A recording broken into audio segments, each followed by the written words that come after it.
join me in the Pledge of Allegiance. Pledge allegiance to the flag of the United States of America and to the republic for which it stands, one nation, under God, indivisible, with liberty and justice for all.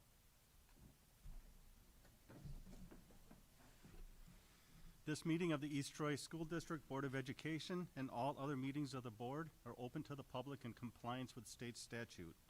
Notice of the meeting has been sent to the media and or has been publicly posted in an attempt to make the citizens of the district aware of the time, place, and agenda of this meeting.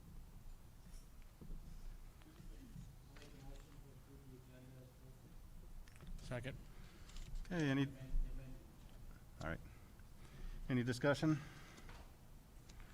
All in favor, say aye. Aye. Opposed? Agenda's approved. Make a motion to approve the minutes on May 10th, 2021 regular board meeting, May 18th, 2021 special meeting, and May 27th, 2021 special. Second. All right. A second from Dale. Any discussion or changes? All right. All in favor of approval, say aye. Aye. Opposed? Minutes are approved.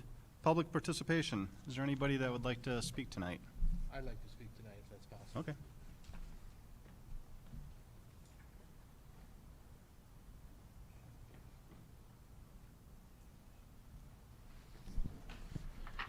One thing nice about being a board member, I'm also a citizen of the area and able to speak I think is a very important thing to do. So that's why I'm going to speak tonight. Some time ago, 3 or 4 board meetings ago, we had some discussion about a referendum that failed.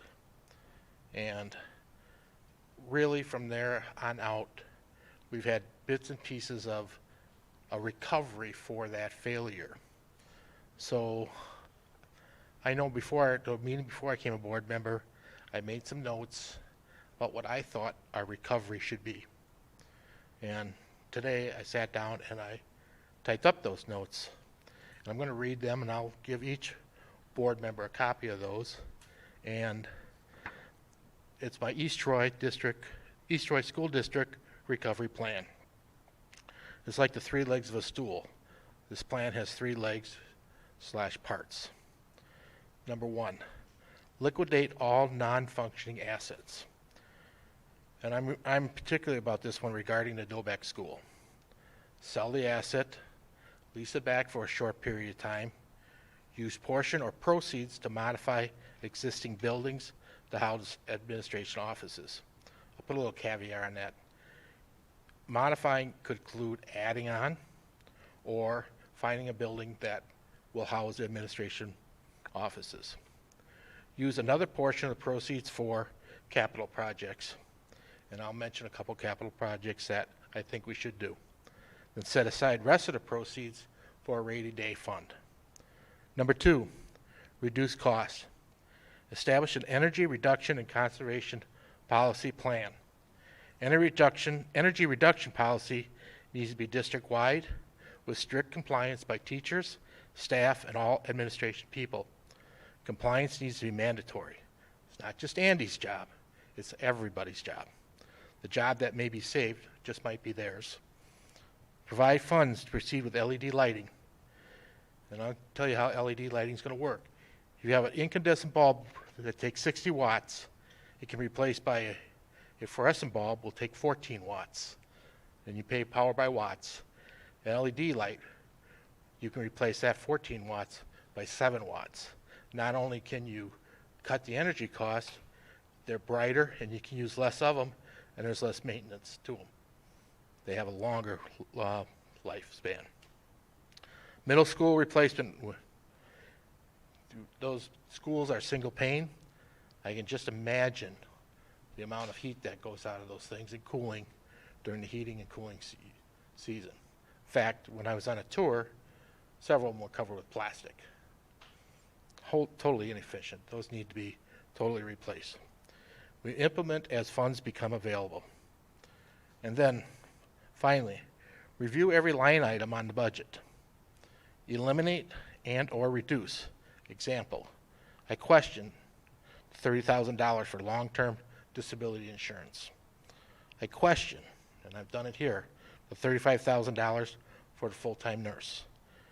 Question, I've talked to Andy about this, the water utility bill to the village of East Troy.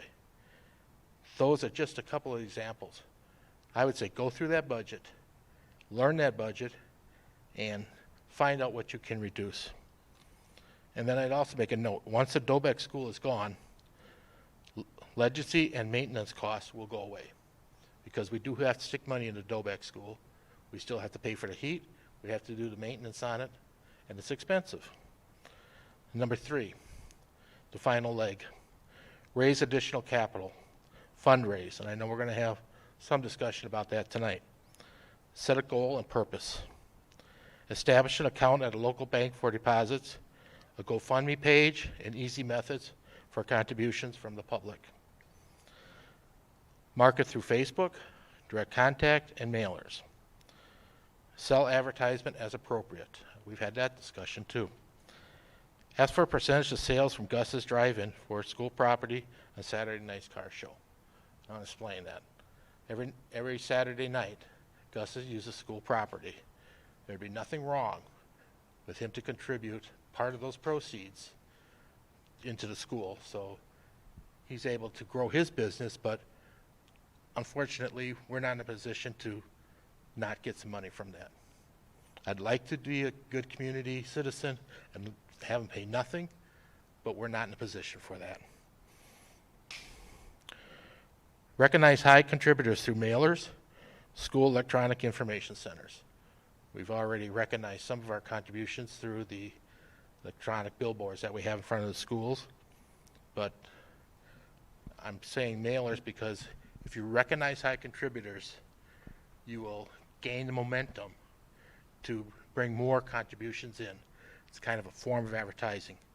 If we're advertising or we're saying that, let's say that Roma's contributed $5,000, people will patronize Roma's.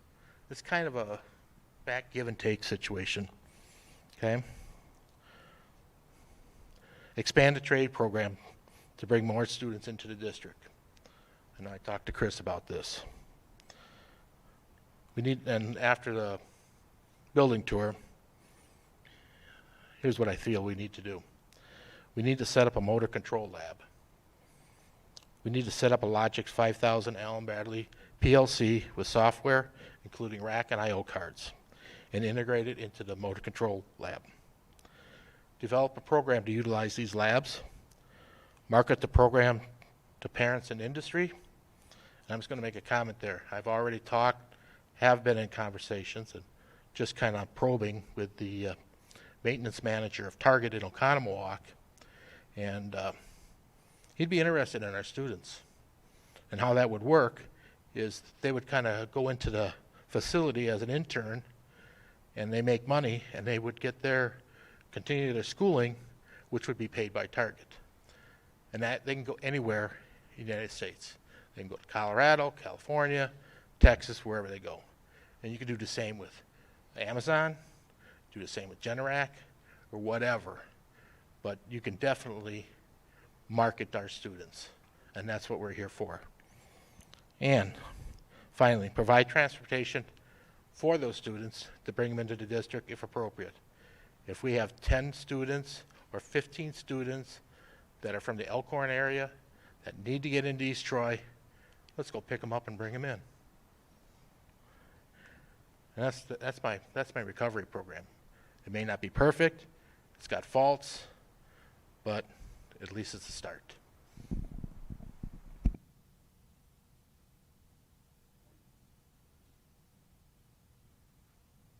Dale. Anybody else like to speak? Yes, please. Thanks.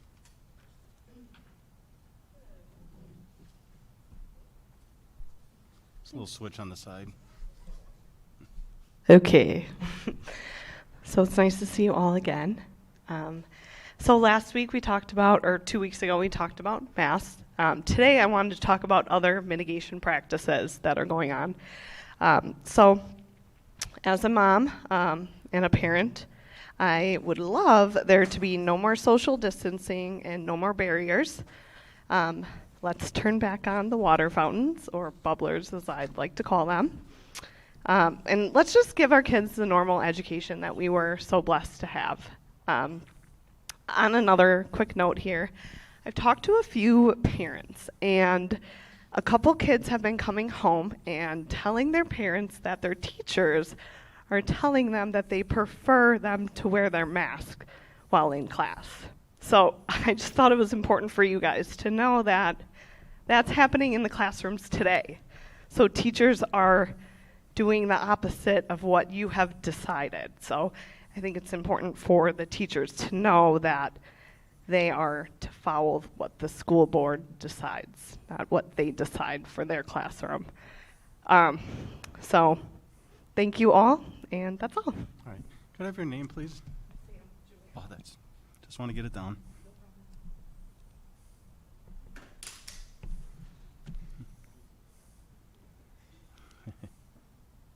Anybody else like to speak? Yes.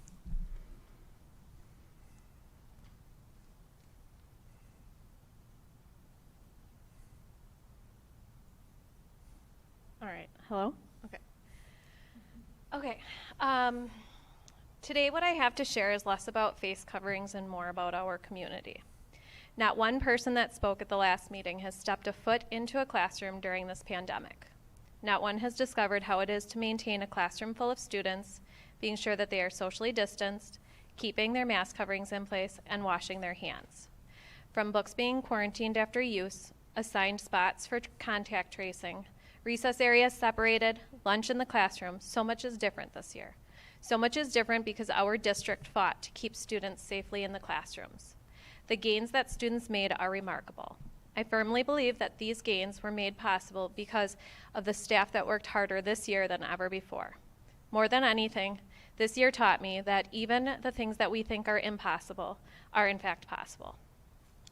As an educator, I listened to several parents speak at the last meeting. It hurt to hear that so many parents would openly express that their child hates school. Teachers pour their heart and soul into their jobs, and your children are the ones that we do the job for. Not for one moment do I believe that these children, in fact, truly hate school. Maybe they just don't like wearing a mask. Maybe they had a bad day. Oftentimes, children don't have the capability to express their concerns or accurately describe their feelings. Instead of fixating on the idea that they hate school, as a parent, it is our job to show our children that frustrations can come from undesirable things, but that doesn't have to alter the entire experience. Have you ever thought of how influential you are? You have the ability to show your child that they can persevere. They can push through tough times. Teach them that sometimes we have to do things we don't want to do. These are lifelong lessons. When face coverings became optional because it was what parents want, I was appalled.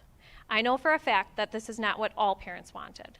The loudest person in the room should not be the only one heard. Empowerment is a word that represents our district's values.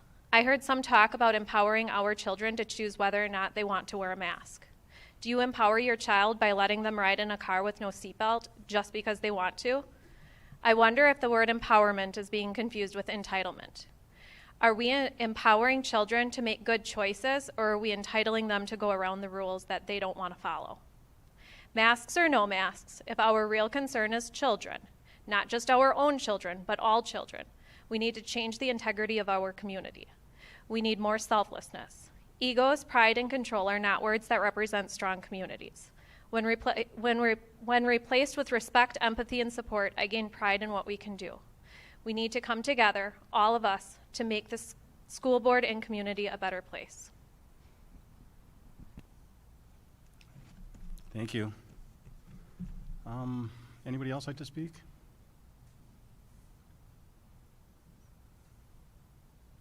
Okay. All right, move on to the financial report.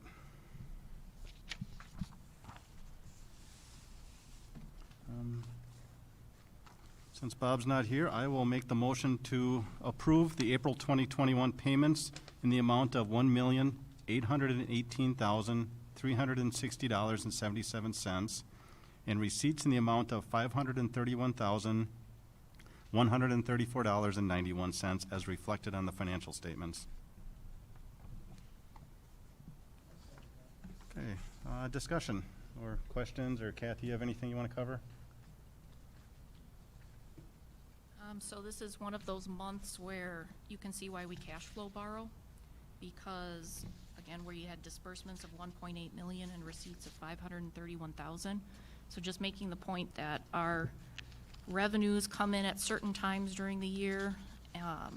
Our expenses are fairly even all months. Yes, there are a couple things that throw it off, but there's a graph I'll show you at some point about cash flow borrowing, and you'll see expenses pretty regular every month, except for a few, again, abnormalities, but revenues are high in certain months, for example, when taxes are collected, and then low in other months. We had standard key revenues for April, and I'll mention here too, so you realize we're in the June board meeting and we're doing April checks. Whenever we have a very early board meeting in the month, like I don't remember exactly the day our May one was, but it takes us a while to finalize the previous month. So for example, like right now in the business office, we're working on reconciling May currently. I would not have May's report ready for you yet. So that's why it feels so far behind. But April, we had lottery credits, property taxes, 247,000. Common School Library Aid is a fund that the state sets aside specifically for libraries, and it has, like most things we talk about, certain rules on what you can spend it on. And this is for library books, for example, for the most part. There's a few other library type items, but you can't use it, for example, for your librarian. You can't use it for supplies in the library like shelves or binders or things like that, but resources that kids can check out, library resources, that's what it can be used on. Then we had our final safety grant payment. Some of you will recall, and this one feels very old, but about 3 years ago, there was a push to give schools money for safety improvements, and we had a phase 1 and a phase 2. And this is the final payment of phase 2. We had to end it, and it was all claimed by December 31st, 2020. A majority of phase 2 was for training, which we didn't end up using a lot of the training, and then we were able to re-budget for some items which included additional cameras and then 2 PA systems, the overhead systems, the overhead announcement systems. So the safety grant is now done and closed.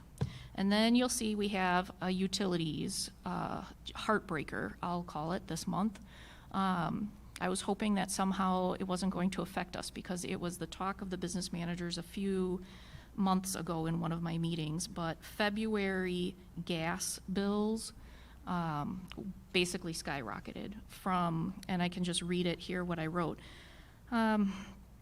We buy our gas commodities from BP Canada, and normally we have a $10,000 on average winter monthly bill. In February, our bill came April 16th, 2021, that's why it's in the April report. It was $41,000. And then we copied and pasted one particular building and grounds gentleman's response, and he said, if you have not received your bills for February, be prepared. So here's a summary. What happened? Winter Storm Uri, as you know, the unprecedented winter storm in mid-February, brought sustained record low temperatures and devastating snow and ice storms across a large portion of the United States. As a result of the storm and the extended period of extremely low temperatures, physical gas and power infrastructure was severely impaired. Specifically, wellhead freeze-offs occurred and gas processing plants and pipelines failed. This resulted in reduced natural gas supply and limited the ability to distribute and deliver natural gas on the system. So he goes in and describes exactly the situation that was occurring. And Andy and I have talked with 2 different individuals from 2 different companies, trying to see, again, is this happening all over the utilities market? So For example, the BP Canada that we used, they said basically prior to Texas and the whole February incident, average monthly rates were $2 to $3 per decatherm. February, it went to an average monthly rate of $22 per decatherm. They indicated there were some days where it was like $120 or $130 per decatherm. They also told us that in February, our usage was 95% locked. So it could have been a lot worse for us, but that we also used 30% more, because if you recall, it was very cold here. So our usage also went up, and those were some of the unlocked rates. They said what they're doing for all their clients next year. We use this WE2C is the marketer for the BP Canada product where we lock our gas rates, is that they're, instead of locking their clients at 95% of 30-year historical charts, they're going to lock at 110% of winter usage. So hopefully, again, helping us mitigate. You can see the letter that they provided on page 12 to all of their clients. And again, we checked that, you know, this isn't just them. There are other companies, Symmetry. We Energies is going to be recouping going forward over a number of months of bills. They said the governor in Illinois, in this letter, cited as an example the tiny village of Franklin, southwest of Springfield, estimates its natural gas cost for February will be more than 2.5 times what the village set aside for the entire year. So when I read that, I was glad again that we're not in that situation where we still saw a terrible, huge increase, but it again was mitigated by using BP Canada and a gas commodities where it was locked for a portion of it. So Andy and I, to say the least, I've had some, I can't speak for Andy, he knows much more about this than I do, but I've had some interesting conversations and learned a lot over, unfortunately, this incident, so.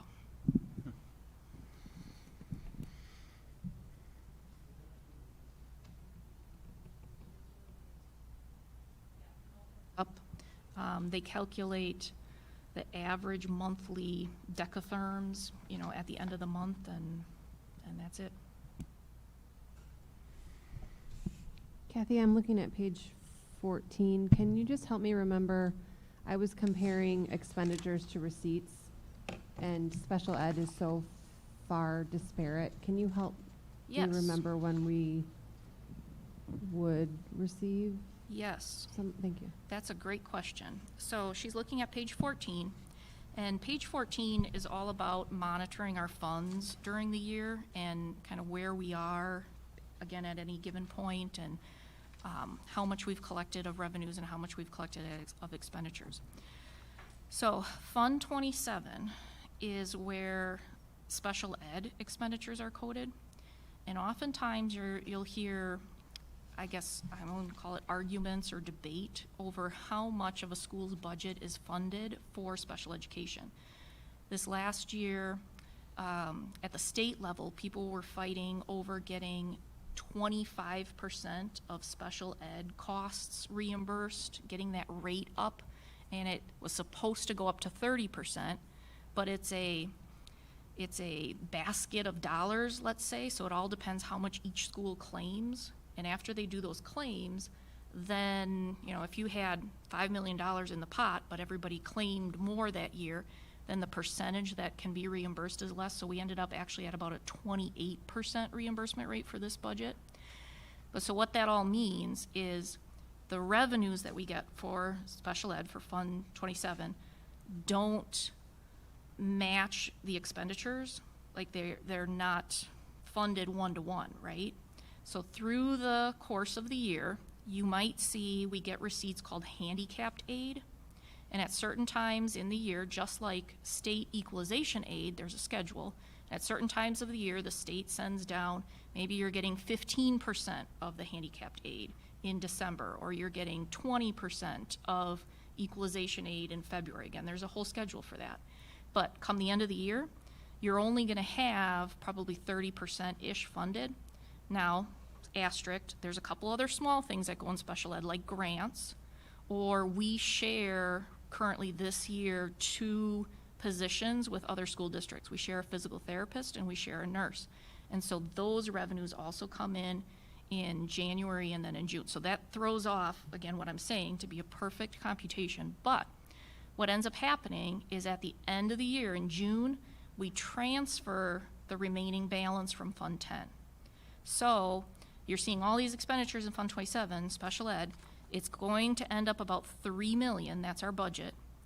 Then at the end of June, you might see receipts of like 1.5 million, and then we have to transfer 1.5 million from Fund 10 to cover that remaining, I guess, balance that's due in Fund 27. So when we talk about the budget, and when I'm trying to balance the budget and we're working on the revenue limit, it's really simplified. It's Fund 10 plus 27 together, because you have to make a transfer from 10 to cover those costs that are not expended in 27. Does that kind of make sense? So that transfer happens June 30th in kind of my closing out of the books. Other things that happen June 30th, and I say June 30th, but that's because, again, that's when the books close. I'm working on it kind of from now until June. Like taxes, we have August taxes that come that affect these numbers. So it's set up as a receivable. So there's all kinds of these, they're journal entries, receivable entries that have to be done on the books. And again, one of them is that transfer of whatever the final costs are for Fund 27. I have a couple questions for Andy regarding the high utility bill. Number one, how do you feel the windows in the middle school affected the cost of the cold snap? Significant, insignificant? What's your opinion? So I think that, yeah, I mean, can we always save money if we had double pane, 1-inch insulated glass, something like that, of course, but I mean, we have that. That's kind of a constant, those windows. So that I don't think that that's gonna, I mean, would it reduce our energy costs? Yes. But we always had those windows. Really the main factor there was this situation down in Texas. Nobody was immune to that. I reached out to, I think, 80 some other districts in the state. This feedback was coming back real similar. As Kathy had mentioned earlier, that we did talk with 2 other firms, 2 firms to just kind of make sure we're cross-checking. It really just came down to the fact that most of these companies are going to tell you that this was a very rare situation, that what happened down in Texas. Nobody could have predicted that. Therefore, if you had double pane windows in there, we still would have had a huge, huge bill, you know, Right, that but we it wouldn't have been- budgeted for. The point is that percentage-wise, they contribute, let's say if it's a $10 bill, and they contribute 25%, $2.50 could be saved on a $10 bill. Now the bill's $20 bill or a $40 bill. Now you could have saved $10 rather than a $2.50 because you're just paying more per cubic foot of the gas, is the point I'm trying to make. And which brings me to next year. If there's a cold snap next year, we are going to pay through the nose for gas again, and we're going to be throwing that very expensive gas out the window in the middle school. That's just a point I want to make. Then the other point, and maybe you can tell me, do you monitor the differential of the heat when it turns on, turns off? I think they call it the statistics of The hysteresis. yes. So that's all set up through our building management system. Do I monitor it? No. But that's all part of our scheduling and setbacks and algorithms that are set up to identify how fast the zones might come up. But just to get back to the windows, you know, we identified that in the referendum project to be done. Obviously, that would have been happening this summer, but I just want to make sure it's clear that it's not so much the cold snap that burned us this year. Maybe that's not burning, so maybe not the right term to use. It wasn't so much a cold snap as it is the situation down in Texas. I mean, we do budget anticipating that there may be a colder than average month or two, but it's really that that situation down in Texas, not to overshadow where I think you're going, and that's that the windows are still important, among a lot of other maintenance needs in the district. So, Okay, just want to kind of clear that up, and I know there's some energy costs can be saved if the software's tuned, and that's why I asked that question. And I'll bring something up here too, whether it helps or not. On page 20, this is our summary by object, and when you get to 3.3, it shows utilities. And I think you can see, we're still running very well under budget this year. So even with this horrible month, we budget conservatively for something like this to happen. B, years and years have gone by where prior to Andy, the building and grounds director made utilities improvements. The new Little Prairie School itself is very energy efficient. We kept the utilities cost budgeted from when we were running Burns and Dobeck, for example. And then building and grounds, any kind of savings they had in that utilities line item at the end of each year, they used for capital improvement projects, capital upgrades to things. And I know that was one of the things the building and grounds director always told me. He's like, boy, a lot of places wouldn't let me and my department keep my savings. And I said, well, that's how I encourage you to get savings, is because then you're going to use them for your own B&G projects. And that seemed to work really well. So, so we're not in the situation where, for example, we would have had budgeted $300,000 and we're currently at $400,000. We're still under budget at this point in time, and we're still projecting to be under budget. Even with June, typically, just so you know, doesn't seem like it, but it always ends up being a higher utilities bill because we're booking some of July's bills into June. Because again, the auditors come and they look and they say, well, anything that was for June should be booked again. So June, I end up always with almost like 2 months worth of utilities bills in that particular month. So that one ends up being higher. All right. Is there any other questions on the financial report? All in favor of approval, say aye. Aye. Opposed? Financial report's approved. Discussion action items. First one is staffing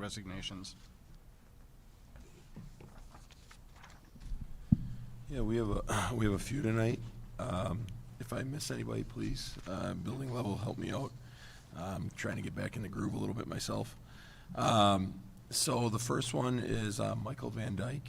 Michael has submitted a letter of resignation to the board, and it says, I've been offered a music director position in Lake Geneva and have decided to pursue it. Music is the one thing that can move me out of a career in education, and the positions are rare, so it's now or potentially never for me. I have truly enjoyed the opportunity to teach at the East Troy Middle School. The staff truly makes this a special place to work, and I will miss sharing the workday with all of them and you. Thank you, Michael Van Dyke. If we could do each one of these separate, that would be. Okay. I want to say I wish Michael the best, and I'll say that to every single one, so let's apply that to every resignation due to the fact it's unfortunate that we're losing quality individuals, and I do feel that way. So I wish all of them nothing but the best in their future endeavors. I'll make a motion to approve the resignation of Michael Van Dyke. Second. Discussion? All in favor of approval, say aye. Aye. Opposed? Motion carries. The next one, I believe that it's in your packet in order, would be Craig Pape, our Director of Transportation. Craig states, I recently received a call from a good friend who owns a cleaning company in Elkhorn requesting his help to manage the company. After much thought and prayer, I have decided to accept his offer and resign from my position as Director of Transportation. He goes on to explain why the gentleman was seeking his assistance, which I'll keep private. I think that should remain private. However, I also realize that there are many needs within the transportation department between now and the end of the school year. This was submitted in May, just so everyone knows. Therefore, my last day of work in the East Troy Community School District would be Tuesday, June 8th, 2021. I want to thank you for the opportunity to serve the East Troy Community School District for the past 4 years. I have enjoyed working with you, the students, and the staff of East Troy very much. Please let me know if there's anything I can do to make the transition to a new director go as smooth as possible. And I do want to state that Craig and I have had some discussions, more than one, and we will have another one tomorrow. And we are working on that transition plan, and he has made himself readily available. So he'll be readily available through June, and no matter what direction we elect to go with in regards to this position, he said he would be available to assist in whatever methods are necessary.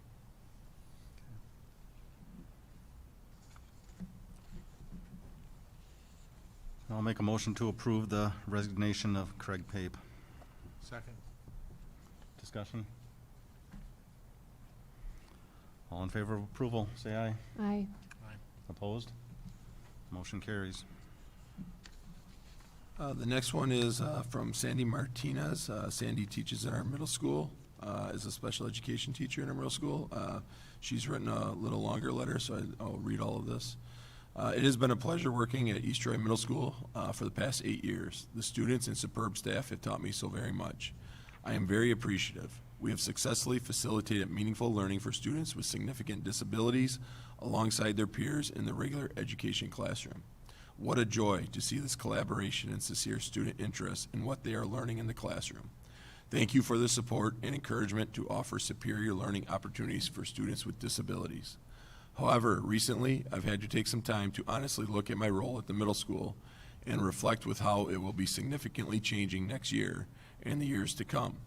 With the referendum not passing and the school district in a financial crisis, without the majority support of the community, the stability and future of the district is concerning.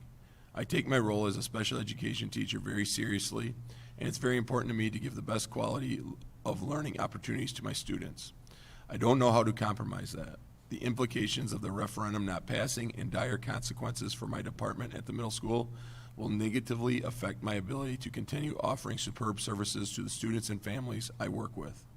Administration and teachers have been so supportive with mutual concern, but willingness to step in to help. Typical for middle school staff, they love all their students. But how do we cover the 7 sections of teaching from the special education teacher that was just cut? Programming for students will be cut and compromised. Don't get me wrong, the staff will come up with a way to handle it, but it's just a different level of service.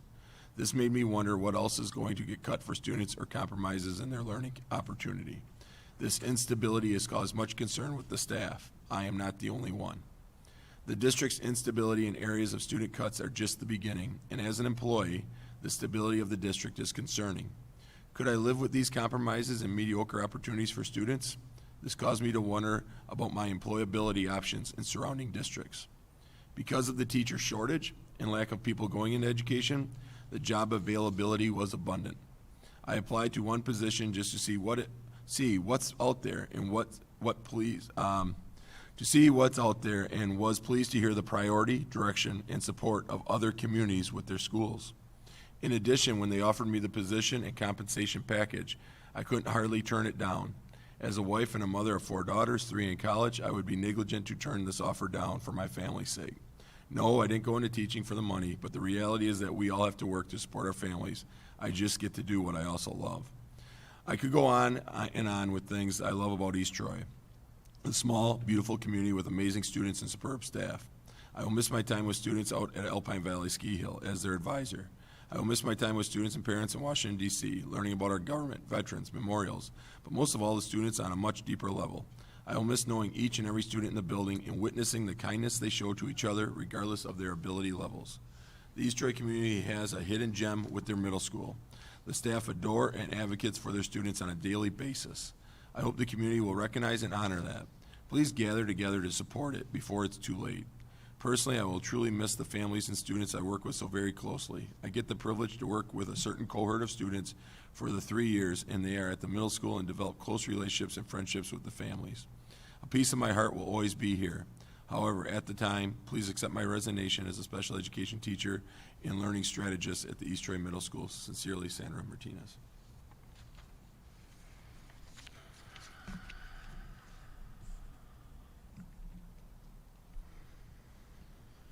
Okay, I'll make a motion to approve the resignation of Sandra Martinez. Second. Discussion? All in favor of approval, say aye. Aye. Opposed? Motion carries. Next one, Ms. Kelly Burns. Dear board members, I am respectfully submitting my letter of resignation for my position as a kindergarten teacher for the 21-22 school year. The years I've spent at Little Prairie have been very special to me. Not only have I grown professionally, but I feel grateful for the time I spent working alongside my teammates and colleagues. They are kind, hardworking, passionate, and for kids, and I am a better teacher because of the time I spent here. I have an opportunity to impact learning on a larger scale while doing what I love so very much, working inside the classroom. Thank you for the opportunity to have been part of the East Troy community. This is a very special group of educators. It's a tough time for schools, and I will continue to wish all the very best. I will continue to wish all the very best for all of you. Sincerely, Kelly Burns.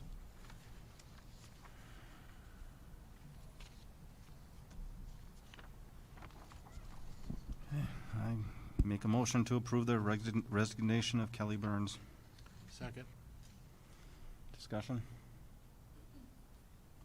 All in favor of approval, say aye. Aye. Aye. Opposed? Motion carries. Hope that's it.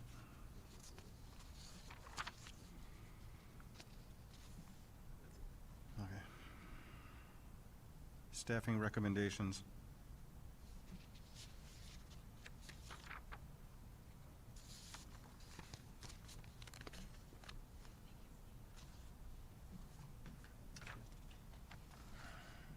Thank you.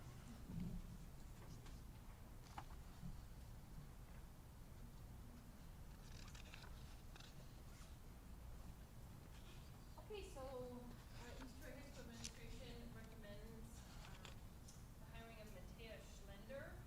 Matea applied for a 1.0 social studies position. A couple of things on the informational sheet that I handed out to you that I'd like to point out. If you look under title, we did post it as 1.0 social studies position. If you look at the required licenses, it's social studies, history with preferred economics, sociology, psychology, political science, and or geography.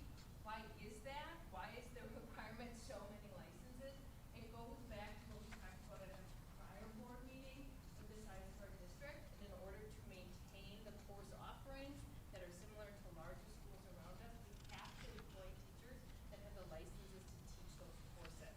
So it does put hiring, especially for social studies, which is very license dependent, puts our hiring process, it's imperative, we have to make sure we get that. So thankfully, Matea has all of that. She applied, we had 89 applicants for social studies. Keep in mind, social studies is unique because you can have one license or all of them. So for us, we needed all of them. We held 3 rounds of interviews. The first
I can make a motion to approve the hiring of Matea Schlender.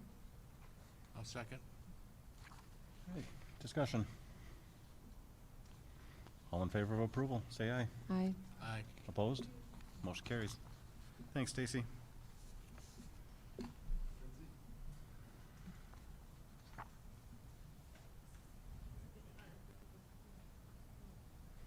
Okay. So I come to you with the synopsis for our physical therapy position. So a couple of things about this. If you remember when we brought Terry Connect's retirement to you, Kate explained that this position is shared with Whitewater. So 50% of it ours, 50% of it Whitewater. So that was reflected in the process for the hire. There was kind of a team from each district that formed the larger interview team. So Kate was a part of that, as well as myself, and then one of our current occupational therapists, Barb Hotkewitz, as well as Terry Kanak, who is the person retiring from the position, and then a crew from Whitewater, including their director of pupil services. This is a good example of how positions can be different. Stacy talked about 89 applicants for social studies. We received 3 applicants for this position. So very different pools out there for different positions. So interviewed 3 candidates, offered the position to Miss Kelsey Tenaglia, and I'm going to apologize if I am saying her name wrong. I'm vaguely remembering that maybe she told us the G was silent, but I'm questioning whether or not that's accurate. Anyways, so offered the position to her. She had some really strong references. She does have a doctorate in physical therapy, has 3 years of experience, 1 year as experience, 1 year of experience as a school-based physical therapist, but excellent references, who had some really nice descriptions of her, said she really engages kids in a fun and innovative way, works collaboratively, team player, excels in communication, particularly with parents, which is really important in the world of special education. Lots of parent communication as a part of IEP teams. So talked about being really fortunate to have her in the roles that she's been in up until this point. So, so I think we are lucky to have her. So I bring that recommendation to you all. Is this a part-time position you're talking about? So we share it with Whitewater. You So share it with 50% here, 50% in Whitewater. Okay, so are we replacing somebody that's leaving, correct? Who's retiring, yes. Is retiring, okay. Yep. Okay. And this is for physical therapy for elementary school, right? Physical therapy across the district. Across the district, okay. Yep. So we're required to provide physical therapy services to our special education students who require that. Okay, so basically we're just replacing, nothing's changing, basically. Right. Okay.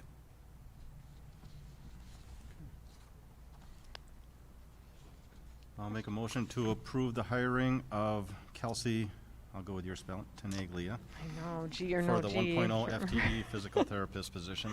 I'll second. Okay, discussion. All in favor of approval, say aye. Aye. Aye. Opposed? Motion carries. Thanks, Lindsay.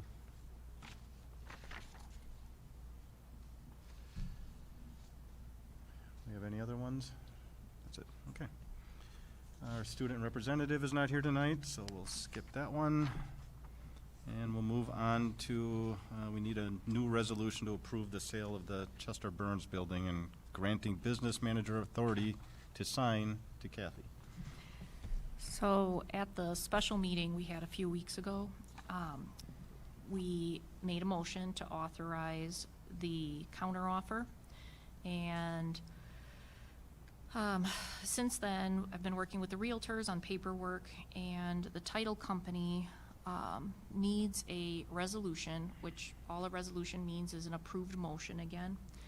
And they said of the board authorizing the sale, which fine, we already had from that past board meeting, but then they said they also need it to say that I am the authorized signer.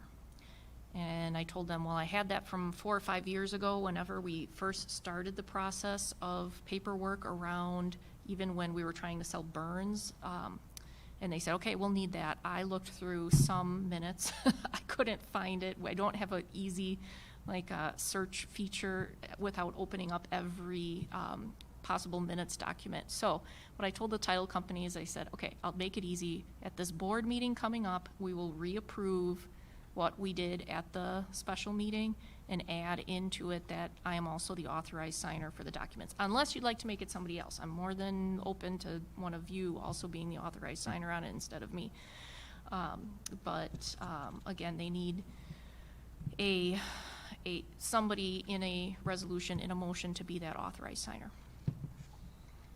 Okay, so I gave Ted the motion that we did at the previous closed session, kind of to redo it, and then add on the authorized signer part. Okay. So I will make a motion to counter the offer dated May 10th, 2021 in the amount of $400,000 from Miko Urkema and/or assigns, with the offer being cash, earnest money to be held at Realty Executives Trust Account, and item E of Addendum A shall occur within 14 days. Also add to that motion that Kathy will be the designated signer. I was second. Okay, discussion. Kathy, is this signing any and all sales-related documents? I'm just not totally clear on what we're... Yeah, good question. When it was 4 or 5 years ago, it was signing anything to deal with the land by Burns. So, first of all, again, we were selling the building, so I could sign off on, and everything goes to you guys in those closed sessions when it deals with realty pieces, but usually motions are made in those, and then the paperwork comes days after. So, for example, listing agreements I've had to sign, when we've changed the price on things I've had to sign, and when we're doing offers and counter offers I've had to sign. So it would be signatures on those pieces that deal with the Burns land now instead of the Burns building.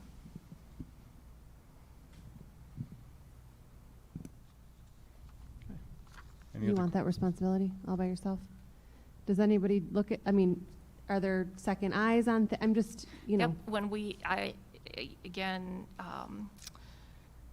I'd be more than happy for someone else to have it. But when we first started the process. And hopefully, I'm just trying to understand. Yep. When we first started the process, we had an attorney review the agreement with the realtor, for example.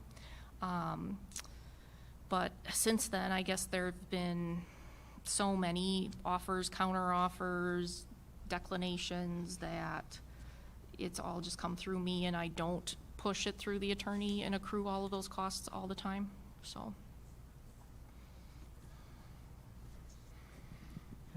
Any I other would think questions? there's probably certain things that we would want the attorney to look, just so we don't make a mistake. Mhm. Not everything, but again, defining, which things should have second eyes and which Yeah.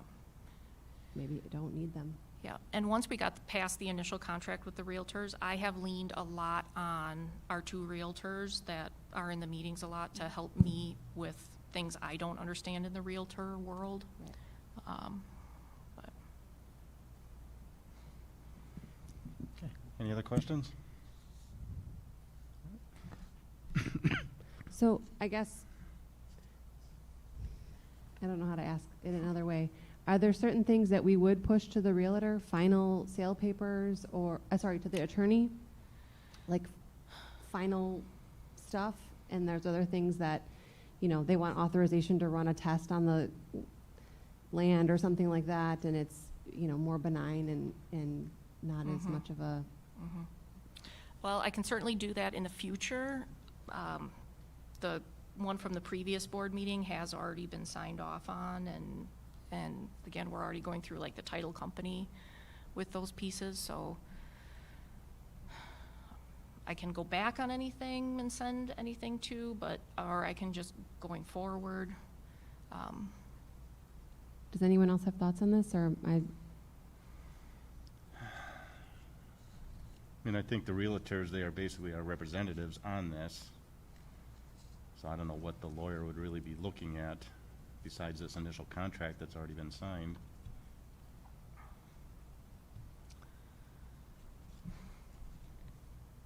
Yeah, I'm not sure what else there would be. Title company handles the closings, so that's all handled by their attorneys. Okay. Yeah. So we do pay the real estate broker and everything out of proceeds from the sale? We do have a percentage. Don't quote me again, it's been like 3-4 years since I looked at that original contract. It was much less than like a regular, I want to say about half of what a regular one would be And those are paid out at the close. closing. Plus, we're required to bring the title up, right? Yes, that's Okay. what we're working on right now. So those probably are the only two costs associated for the district, I would assume. From filing fees, I understand. Yeah. Yeah. Okay. All right, any other questions? You know, if there's any disagreements on lot lines later, or the easement always worries me, what's gonna happen with that, so those might be attorney-involved things if there's disagreements later. Right As long now, as the easement's been recorded at the courthouse, it has. surveyed, recorded. Survey's recorded too, yep, we did a CSM to split the 2 parcels. But we always talked about if the owner wanted the easement in a different location, we might be amenable to that change, so, you know, things like that would take adjustments and Right. discussions. Right.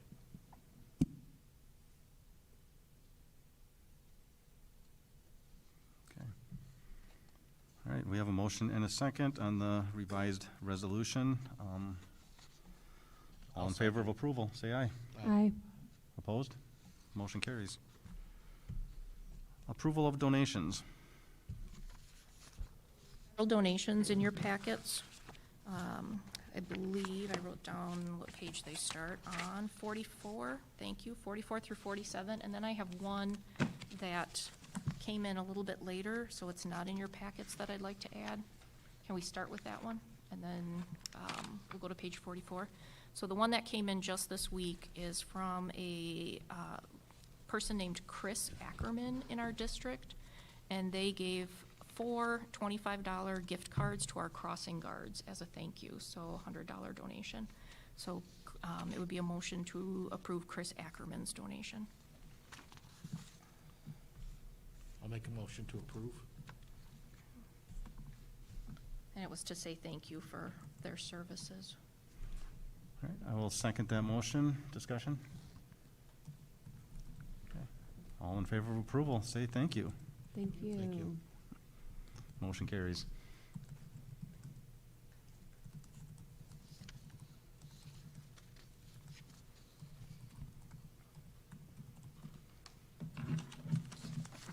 Okay, so then we have to go to page 44.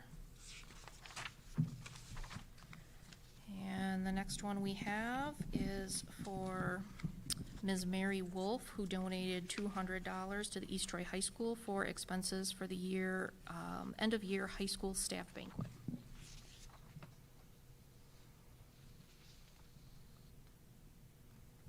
I'll make a motion to accept the donation of $200 for the high school staff banquet from Miss Mary Wolf.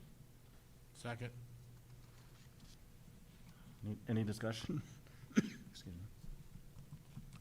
All in favor of approval, say thank you. Thank you. Motion carries.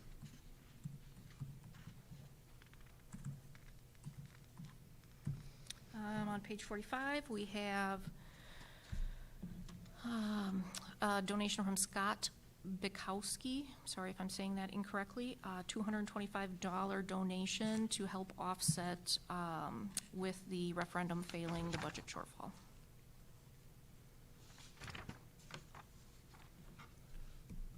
Make a motion to approve. Okay, I'll second the motion. Discussion? All in favor of approval, say thank you. Thank you. Motion carries. On page 46, we have a $900 donation from the Wisconsin Association of Cheer and Pom Coaches for use of our building as the spring cheer hub for the regional championship.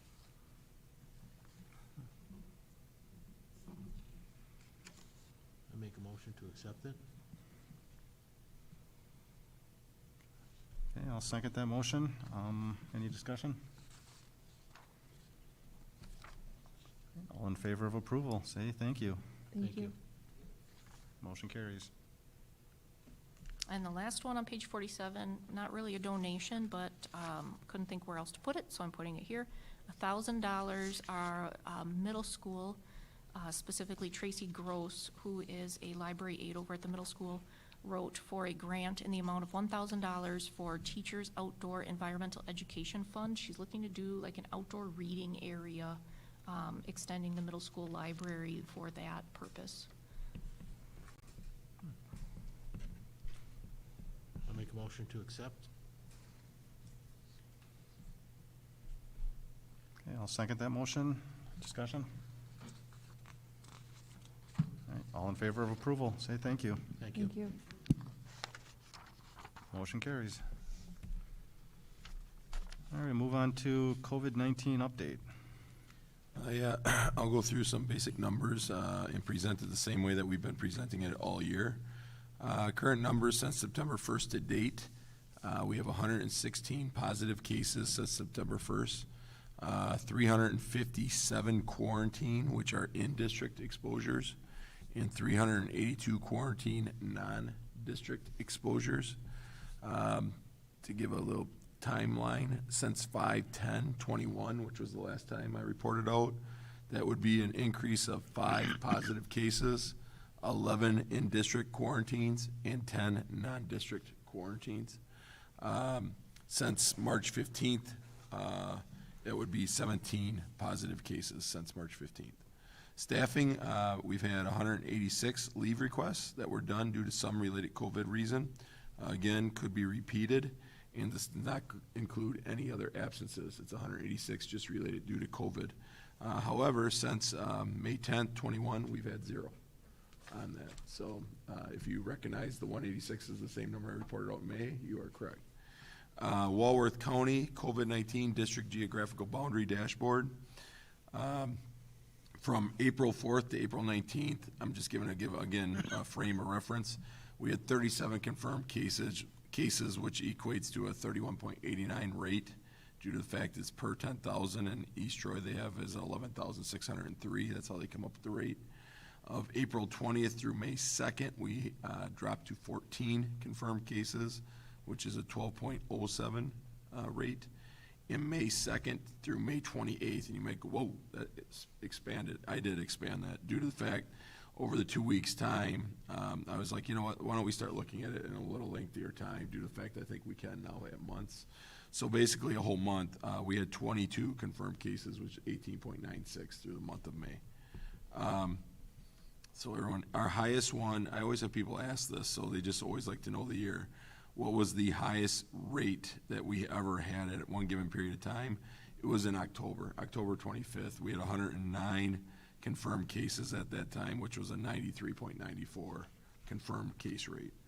Our full virtual learning report, again, a baseline at registration. We, at that point in time in September, we had 147 students choose full-time virtual learning, which is 9.8% of our student populace. As of today, June 7th, 103 students are still within full-time virtual learning, which is 6.9%. Of the 103, 59 are from the high school and 28 are from the middle school. Transportation, as of May 28th, we had 375 AM bus riders, with the largest on any one bus was 37 pupils on any one bus.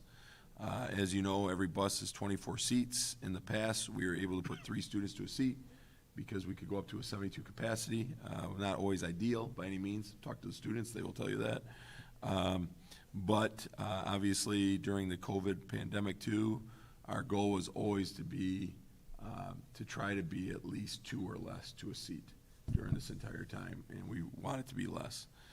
So our goal was always never to go above 48, and hopefully even be less than that. Our PM, again, I said was up to 49. Our max right now on any one bus is 47. So we're right at that threshold of where we never want to go over. How does that compare to the first week of school? We had 418 AM riders when the school year started, so compared to 375 now. And we had 508 PM riders compared to 489 now. We continue to do split routes. We're not doing combined routes right now any longer, but we are doing split routes. So we are going on multiple routes to bring students in due to the fact of continued driver shortages. And this driver shortages, I've had people ask me, this is nothing for just East Troy. Even outsourcing are having driver shortages.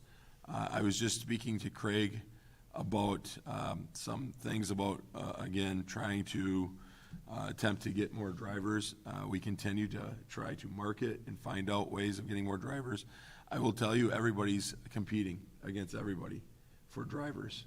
And he informed me just the other day, there's a company not too far away from here who now, besides giving a nice bonus to a driver in their first 3 months, which was always known, and we started to try to do that, not to that degree that they can by any means. They also now are giving a nice lucrative bonus just for the reference. So if the driver starts and they end up getting hired, not only does the driver get the bonus, but the person who referred the driver gets a nice lucrative bonus too. So these are the competitions we are battling. And obviously some of the market of value that the larger companies are doing for attractiveness is not probably the value we can handle to do the same things. So those are some of the challenges we'll continue to do. As Craig pointed out to me, his concern next fall is not knowing how many people will go back to riding the bus. Because right now we have still low numbers on the bus, really, relatively speaking, compared to what we had 2 years ago. If we have everybody come back where we have large capacities on the bus, we will be struggling because of our driver shortages right now, and this because we're getting by with the split routes. Well, the split routes won't be as easy if we're at full capacity on all the buses. So that'll be a challenge, and it's an unknown challenge right now. So that's a little bit of a concern for us. Also, to be quite, I don't know how to state it, Craig has his CDL and has been subbing almost entirely this year for us as the Director of Transportation. He's had to take on routes a lot. So we're losing a bus driver with Craig by him resigning as our Director of Transportation. So just some things to let you know I'm well aware of. I'm not looking for solutions, but I don't want you thinking I'm in the dark on these discussions. But they've been ongoing discussions, as we know, for a lengthy time. As a few years ago, we had lengthy discussions about outsourcing, as we all know, and having to go through that process and what would it do and what if there was any cost savings or not. So these are just things we're dealing with. Face coverings update. I wanted to provide that. This is not quantified by any means. Please don't take it this way. I just very quickly reached out to building level administration and said, can you give me roughly a number? I said, don't quantify it. Don't go around. Don't do a survey, anything like that. I don't want that. I said, just give me a really quick, rough quantification. So please take it with a grain of salt that is very subjective. But I asked Craig, too, when I met with him, and I said, how's it going on the buses? He said, there's only been a few students on each bus that have not been coming with wearing a mask. He said, roughly, if you wanted me to average it out, he said he'd probably say anywhere from 5 to 10 students or less. And he said, obviously, that changes on each bus. But he said they have always had masks provided, and the students do wear the mask once they're provided. The biggest thing that I was happy to hear is he said he has not heard of any open defiance in regards to having to wear the mask if they are asked to put it on. And I think that's important due to the fact our drivers don't need to have to deal with that besides driving a bus of students too, which is more difficult in itself. At Little Prairie Primary, again, roughly, but about 90% maybe of students not wearing face coverings, and possibly it alters as time has gone on. I asked this last week. Staff at that time, maybe roughly 60% were wearing, 40% were more situational. And the situational, not for everybody, but some of it was suspected that some of the staff were wearing it due to the fact of maybe having a few students, one or two in the classroom, that were still wearing their face covering, so the staff felt that it probably would make them feel more comfortable to see the adult in the room wearing the face covering too. So more of a supportive measure, which I can completely understand and respect of our staff doing that for the one or two students in the classroom. The Prairie View, about maybe 90 to 95% were not wearing face coverings. Staff at that time maybe was about 30% were not wearing face coverings, but again, that maybe is consistently changing from day to day. At our middle school, it was about 95% was suspected of not wearing face coverings regarding students. Staff at that time was, when I asked, it was roughly thought that about 10% were not wearing face coverings, but according to Mr. Science, he thought that had changed pretty significantly in the second day after the first day. The high school was around that 90 to 95% of students not wearing face coverings was the, again, rough subjective thought, and about 80% of the staff not wearing face coverings. So that gives you an idea of the face covering update that I thought some of you might be interested in. I know that you'd reached out, so I wanted to provide that since I'd been asked. That's it for the COVID-19 update, unless there's any questions. School bus. State law says we have to have masks on school bus yet? Yes, it does. How And long? actually, not only, it's a federal mandate, not a state law Oh, it's a mandate, federal? Dale. Yeah, and actually Craig just gave me something, I was gonna report out on that, but I can do it now. Craig also, through our discussion, and he just literally had emailed me that today, and not that, it's always been at the federal, but he also just sent me this, letting me know, Chris, just wanted to let you know, I received word from Wisconsin School Bus Association that the TSA has extended the face covering requirement until September 13th, 2021. So after September 13th, if the feds drop the requirement, the school board then may need to revisit this for our buses and our vans, because vans are also included in that due to the fact we're public transportation. Okay. The other question I have, and I'm asked because I don't know. When a student rides a school bus, do they pay to ride the school bus, or is that a service we provide for them? Kath, go for that. I know you're gonna talk about the ride. Right. So no, they do not pay. Again, asterisk, I say that a lot. The only people that are charged are if you live within the walking radius that we've established and you choose to ride. Then we have a form where you could pay to ride if you're in that area, but we don't, we have very few that choose to do that. So otherwise, no, public transportation is funded by the school district. Okay, just curious. Yep, and it's that way for all Wisconsin schools. It's not like East Troy's choosing to provide it for free. We have to. Okay, is it mandatory that we have to? Is that what you said? Yeah, okay. Schools are really having to be creative, and it's a good question, Dale.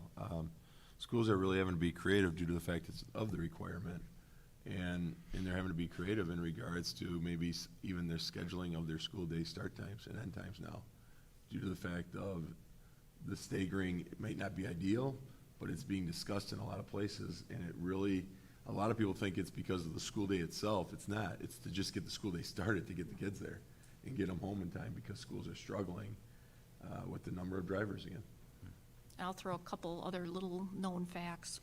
Private school students must be transported on the Yes. public school transportation, so that there's not a need to have like multiple bus companies in small areas, so it's a forced monopoly.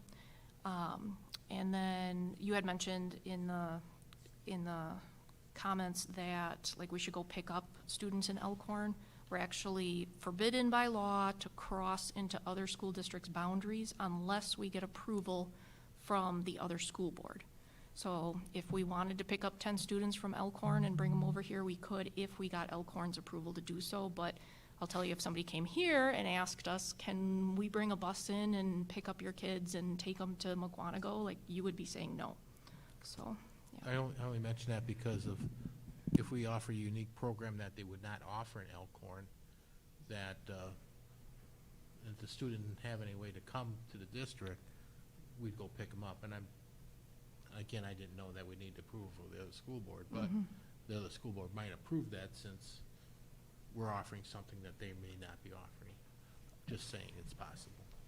I don't think they would, Dale, in all due respect. I mean, I appreciate the optimism. I don't think they would, because I don't know how to say it. They're gonna look at the dollar figure. Yeah, and they would say then It's the open full enroll. membership dollar figure that they're giving up, because that's gonna be their revenue limit.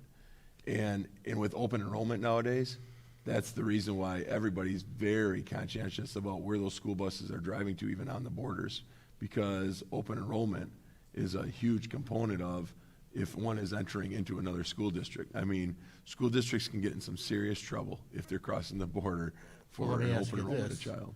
What if we had a drop-off point within our school district? Yeah.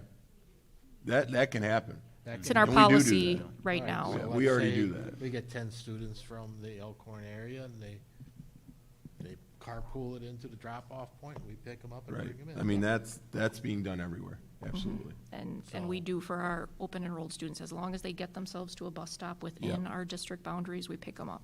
Okay, so, I don't disagree with you on attractiveness of learning and programming and everything else. I mean, that's, I also would say, I continue to say, right, that's everything. It's learning, programming, facilities, athletics, everything. I mean, people look at the gamut when they're deciding whether or not are they gonna come. Yep. I agree 100%. Okay. Any other questions for Chris on the COVID-19? All right. Move on to approval of overnight field trip request. Stace? Okay.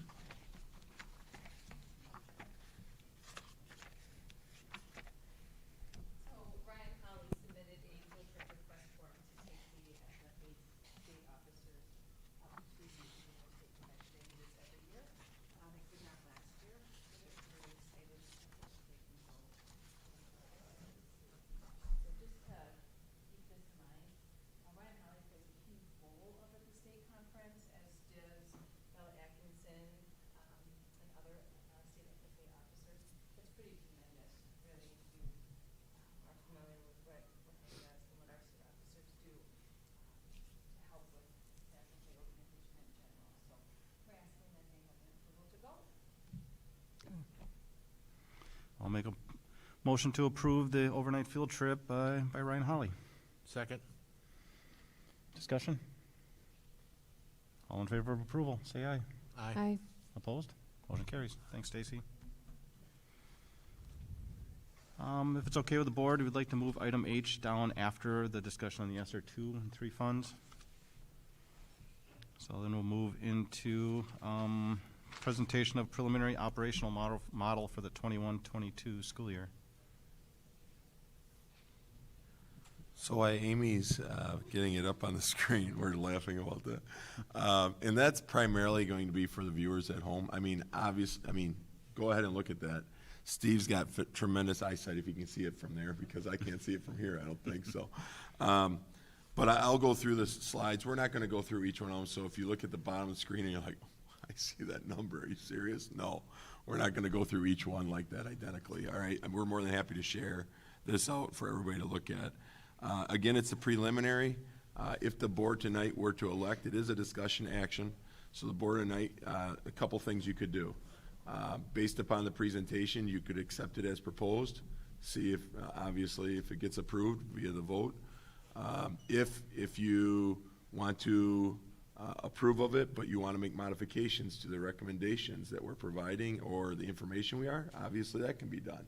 I'd like to point out tonight, when we get to a couple slides where we absolutely think the board needs to have discussion, you could have discussion on all of it, but on especially a couple key components where, as an administrative team, supervisory team, maybe with feedback from others, we're saying, we're in limbo on it. So the board may need to weigh in and decide that one now on the vote, because we have different suggestions and issues going on too, back and forth. So I think I want to give a lot of credit to a lot of people, and I know I'll leave somebody else, so I just want to say a lot of people went into developing the preliminary operational plan. So just thank you to everybody. There's a lot of meetings that have been going on over a course of time.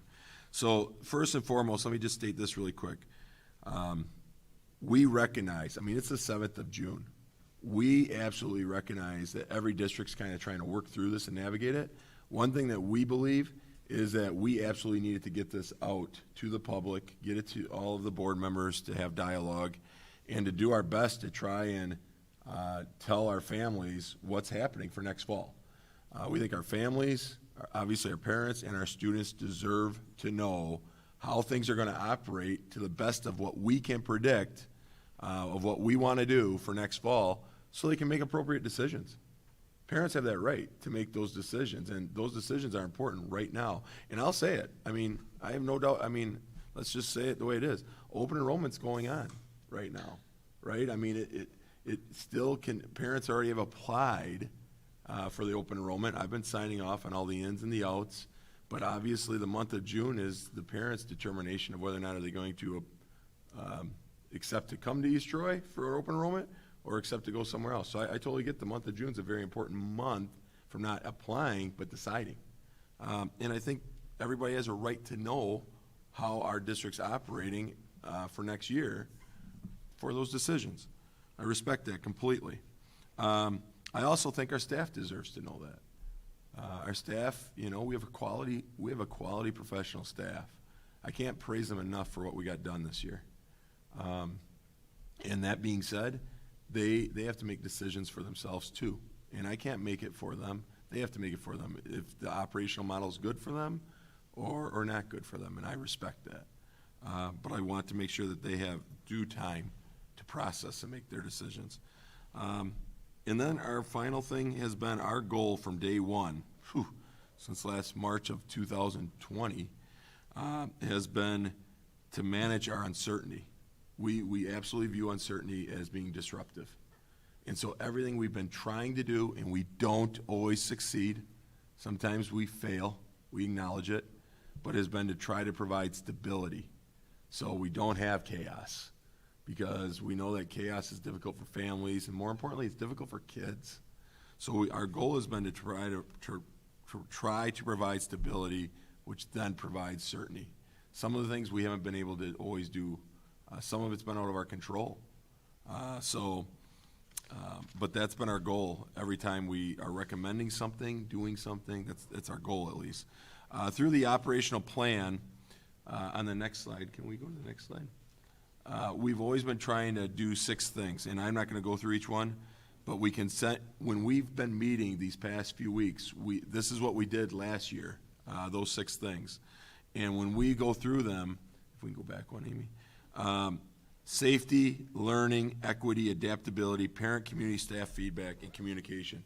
We really go through each one of those and we say, okay, so in every recommendation, are we trying to do those things and meet them to the best of our ability? Because we think it's really important. And you'll notice key words in there about balancing physiological and psychological health of our kids. You'll notice things about learning, obviously, our practices and our systems. You'll notice about ensuring flexibility. We've had a lot of flexibility this year. Some good, some not good, right? Let's be honest. I think flexibility is really important, but you still need to be able to manage it. Communication, we do our best. We can always try to improve. We know that. I think we've done a pretty decent job hitting. I'll say I think we hit our ballpark a lot on our communication, but there's no doubt we don't have a department in communication, so some things maybe don't get communicated as quickly as maybe a district who had a communications department could. But I think we do a fairly good job, and we've attempted by all means to get feedback from families and kids and staff. And the hardest thing about that, let's be honest, that feedback doesn't all align, right? When people always say get the feedback of 3 different groups or subgroups, we oftentimes have a lot of different feedback that shows different things. So then we have to make decisions, right? I mean, that's what the surveys are for, but it represents something different. The operational plan coming up for this year, we wanted to obviously continue to process where we've been this year. and keep it at the forefront. We, as that second paragraph states, we looked at the family and staff feedback, very, very in depth. I think we also looked at our COVID-19 dashboard and not letting the numbers overwhelm you in regards to the number of quarantines, right? I just went through in district and non-district and positive. But we also had a serious discussion on, and we found that number, and that was how many kids out of in-district exposures that were quarantined via close contact, which we did a great thorough job, and we had to this year. But of those kids, how many ended up becoming symptomatic or testing positive, which was a very, very, very, very low number. So we did our due diligence, but we also understood the disruption that caused. We had to continue to do that this year, but that was a heavy discussion about where do we go now coming up, right? With the vaccination and new things that are coming into play and things that we know, and even that data and what it told us last year when vaccinations weren't readily available even until adults until this February, March, April, May timeline. So we had to look at that. And then we also still have to continue to, seek out what's public health telling us, and then trying to balance that, right? Because they're looking at it from a much complete different lens than obviously maybe we have to as a school system, because we're not just public health. So we did look at all the 4 operational models again that were considered last year. Obviously, the one we went with last year, which was in-person and virtual. And that's the goal that we wanted to maintain this year, was in person, absolutely, coming up in 21-22. We weren't going any other direction. We had no need. We didn't believe we needed to. So we wanted to recognize that. One of the other things we wanted to recognize is we understand that through this year, as much as everybody wants to go back to normal, trust me when I tell you I do too, but I do think there's something to be said. We have to be careful when we say that. I think maybe we have to think about how are we getting to our new normal. Because I do believe this, and I said this to our administrative team, and they did a great job in the last few days reflecting on this year. And that was, what have we learned from this year from a standpoint of the learner and the learning environments and some of the things that we implemented this year from a condition standpoint, that no matter if we had the pandemic or not, we would say it's a good implementation.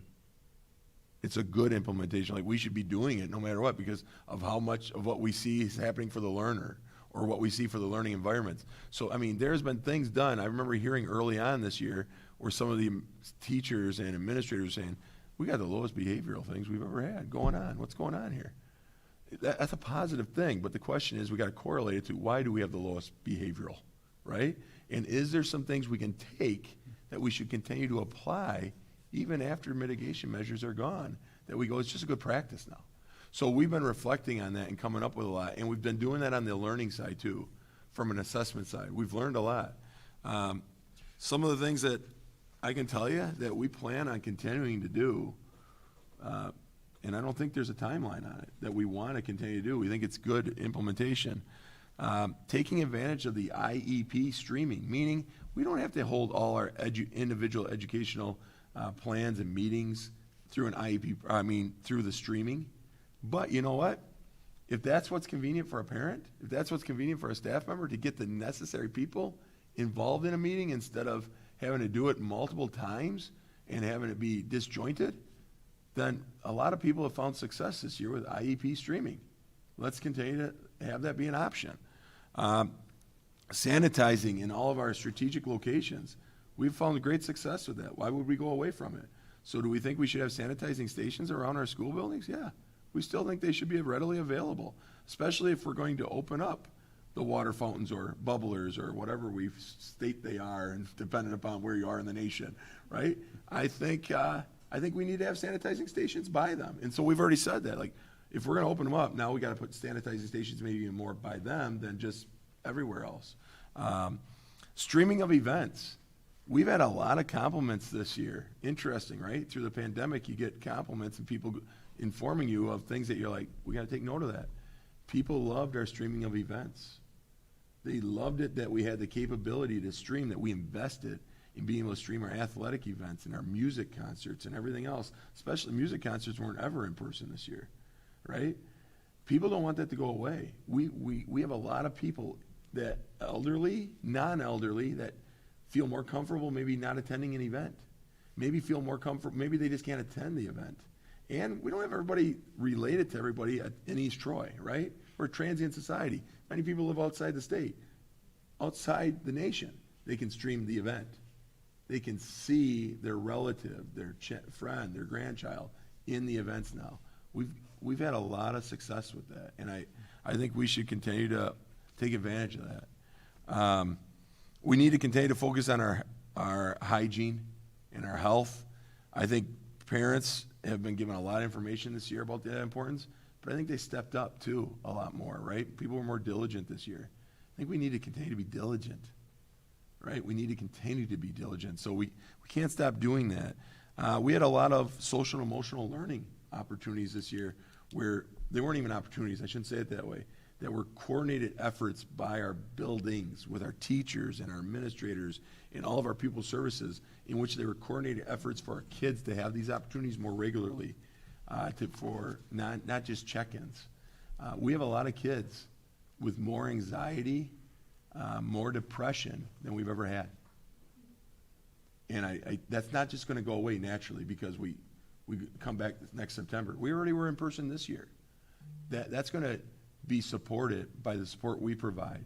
And if we can't provide it, then we need to provide more support outside of our district, which is in the plan. We already do that.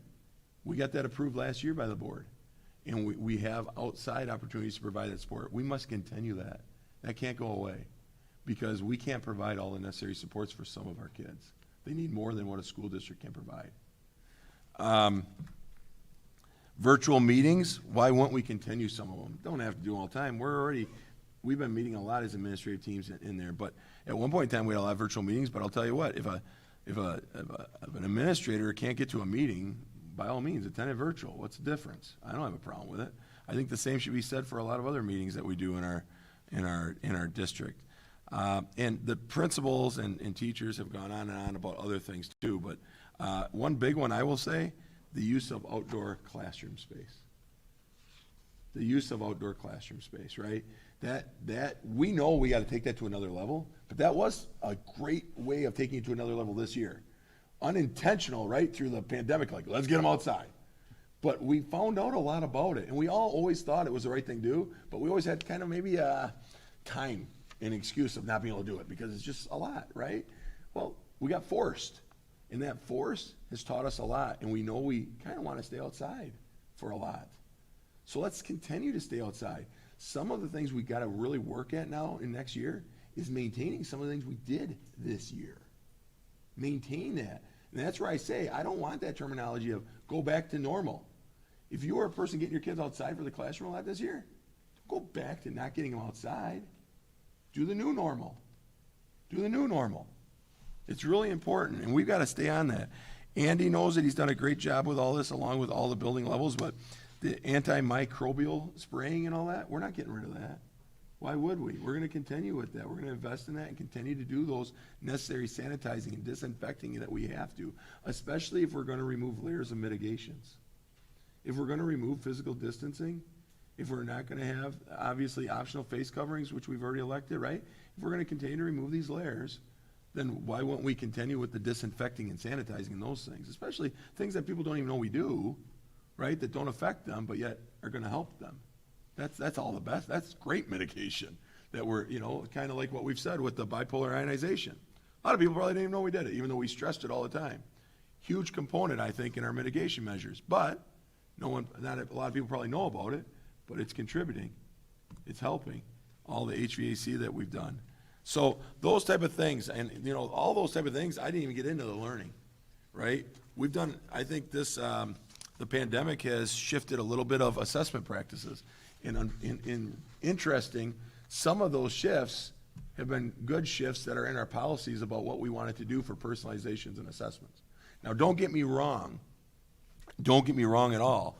If you talk to staff members and principals, and they would kill me if I don't say this, and they're right, unfortunately, through some of the mitigations of the pandemic this year, right, it's affected some of our quality practices too. small group work, individual work, right?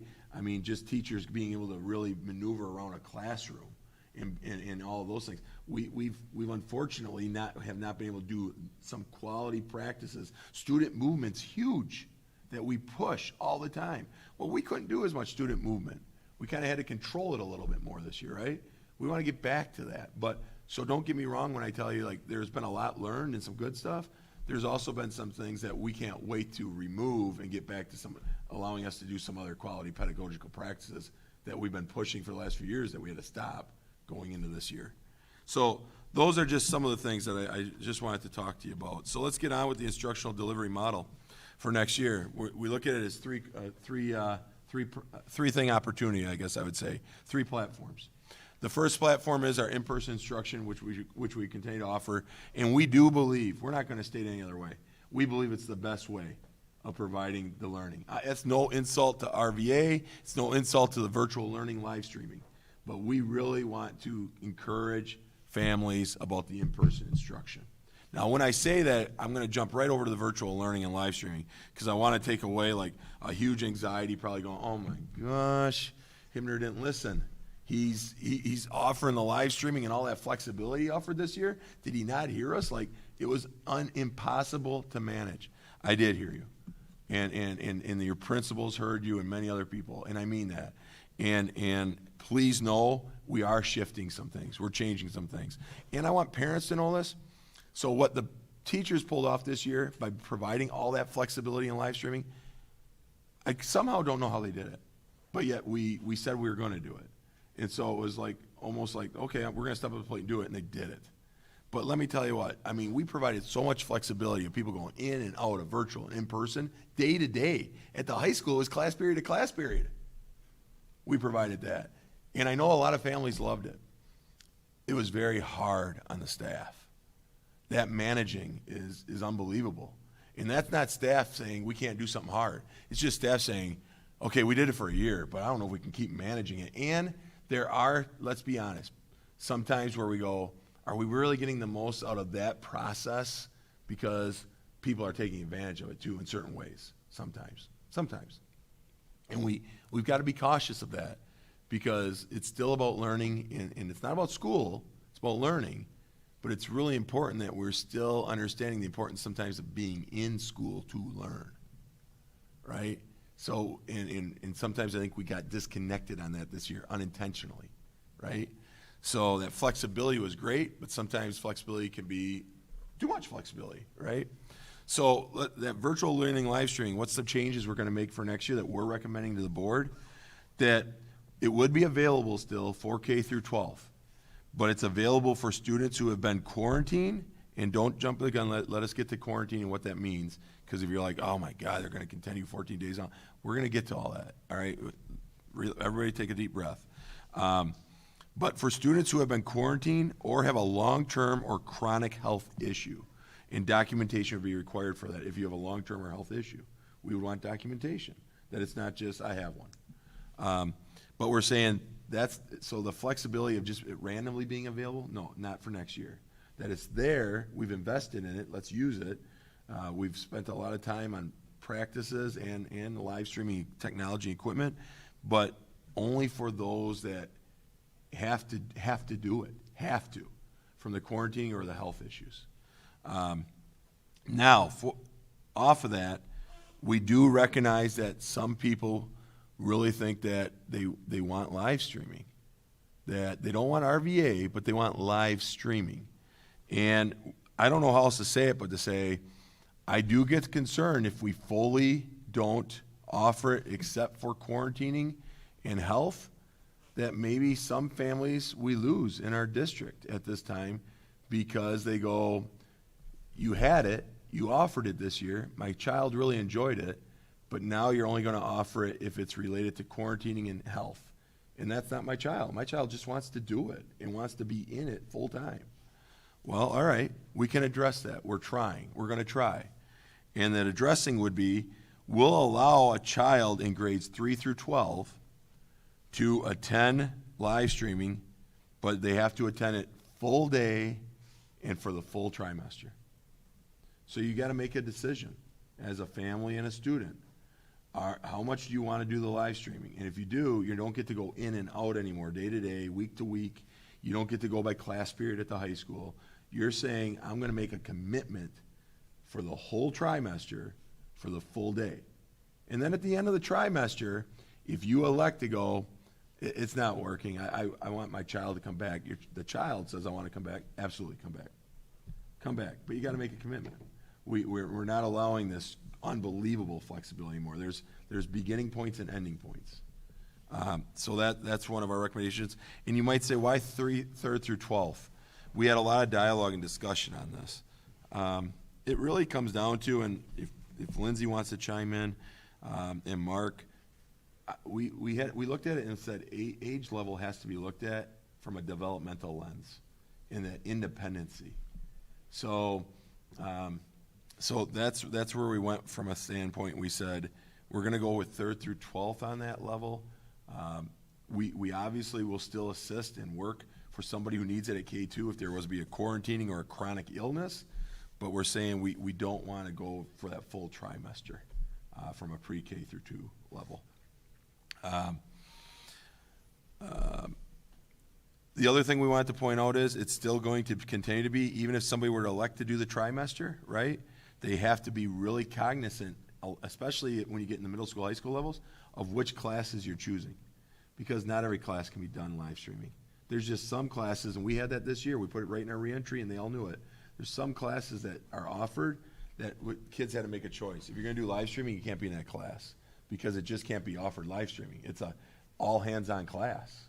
And we need you in person to do it. We can't do it through virtual learning.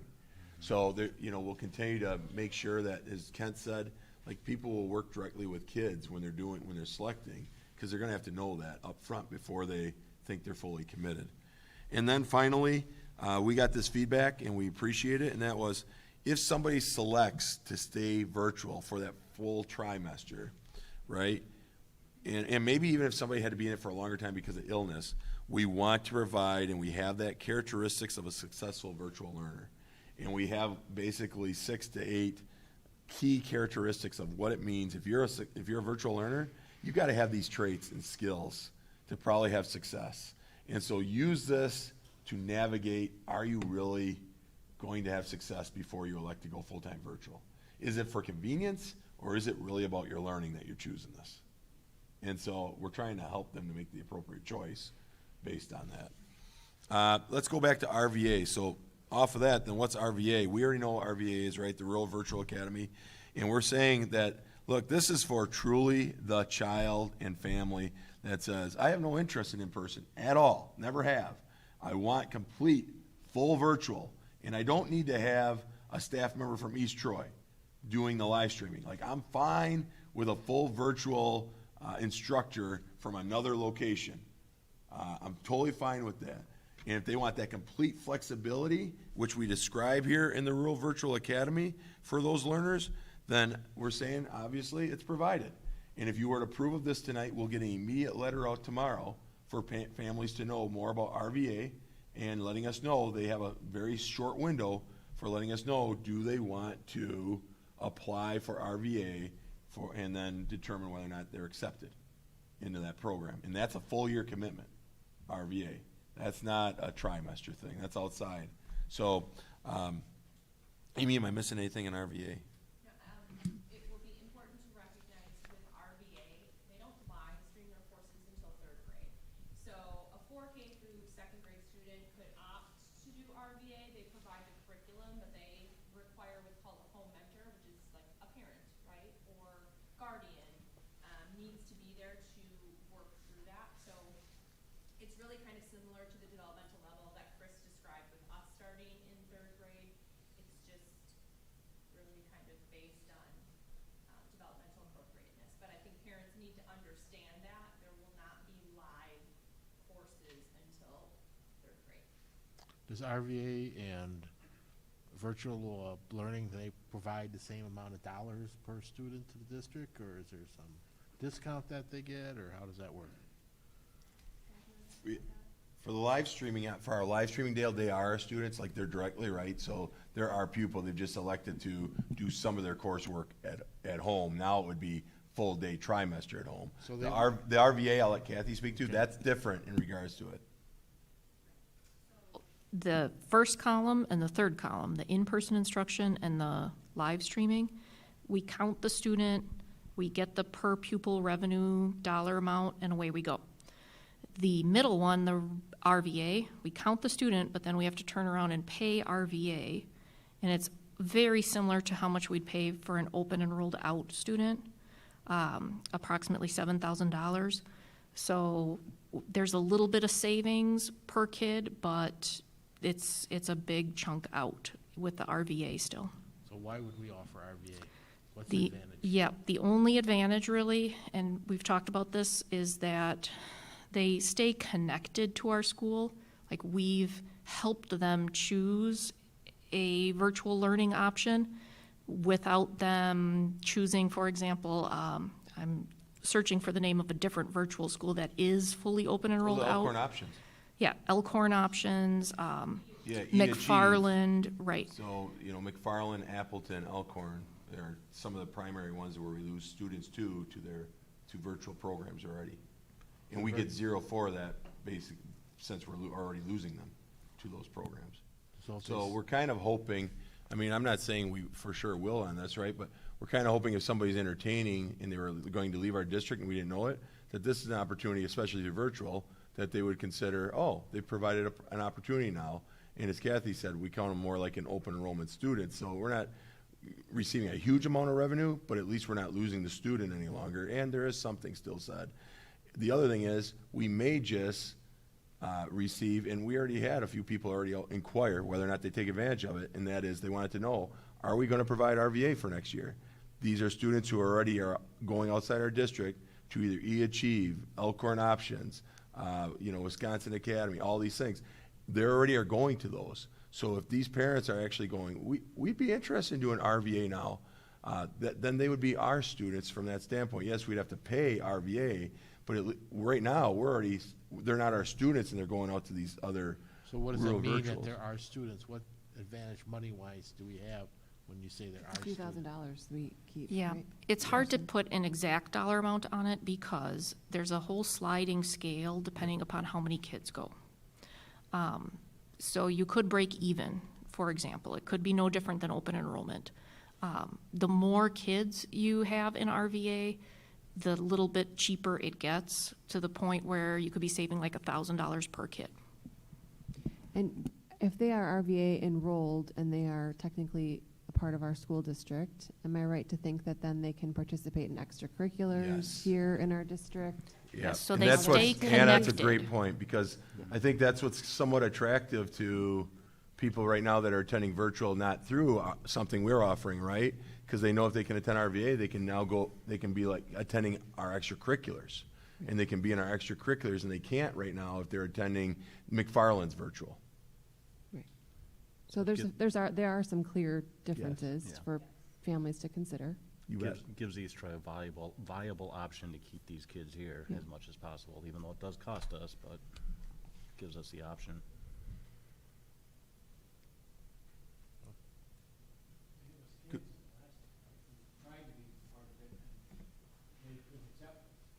Yeah, they got full to capacity already so quickly, and we were in the summer months when we decided to get that approved. So we took advantage of it from a different standpoint of some other things they would offer us, but unfortunately, there weren't spots open any longer. And that's why we're saying if if there's components tonight that you guys want to come back and discuss, I would say there's components tonight that we might want to get approved, right? And RVA would be one of them, because the quicker we get the letter out, due to the fact we know that they are already filling spots. So if we have any families interested, we'd like to have them get applied so they don't possibly get turned away from RVA. I think it would be helpful, though, just so that families understand, it's one thing to approve the RVA component, but if we haven't made a decision about the other virtual option or things like that, that could just be not the full picture for families to have. So I'm not disagreeing with you. I just am also pointing out Yep. that. No, I agree. Sure. So if you don't offer the RVA, would a possibility the student would say, hey, that's not offered, I'm either gonna go virtual or in person? I mean, is there a disadvantage for the student to go RVA? I mean, if it's not offered, what does he have to do? He just goes to district, Elkhorn or whatever, and gets it, basically is what you're saying. Yep. Then they go out of our district. Yep. Gotcha. Okay. Chris, do you have more to explain, or can I ask a question? No, go I was ahead, waiting to make sure, because you might Go answer ahead, it. please. I guess I'm wondering about the live streaming virtual learning that our district is considering to offer. And what will that look like? This year we have teachers instructing the folks sitting in front of them and also the folks on the screen at the same time. So can you further explain what that, or are we not there yet? I don't know if you. Do we know how that You wanna would take that right now? the I same. think it'd be the same, just less kids. Live streaming, so students that are at home would join in and take part in the class as it's happening live.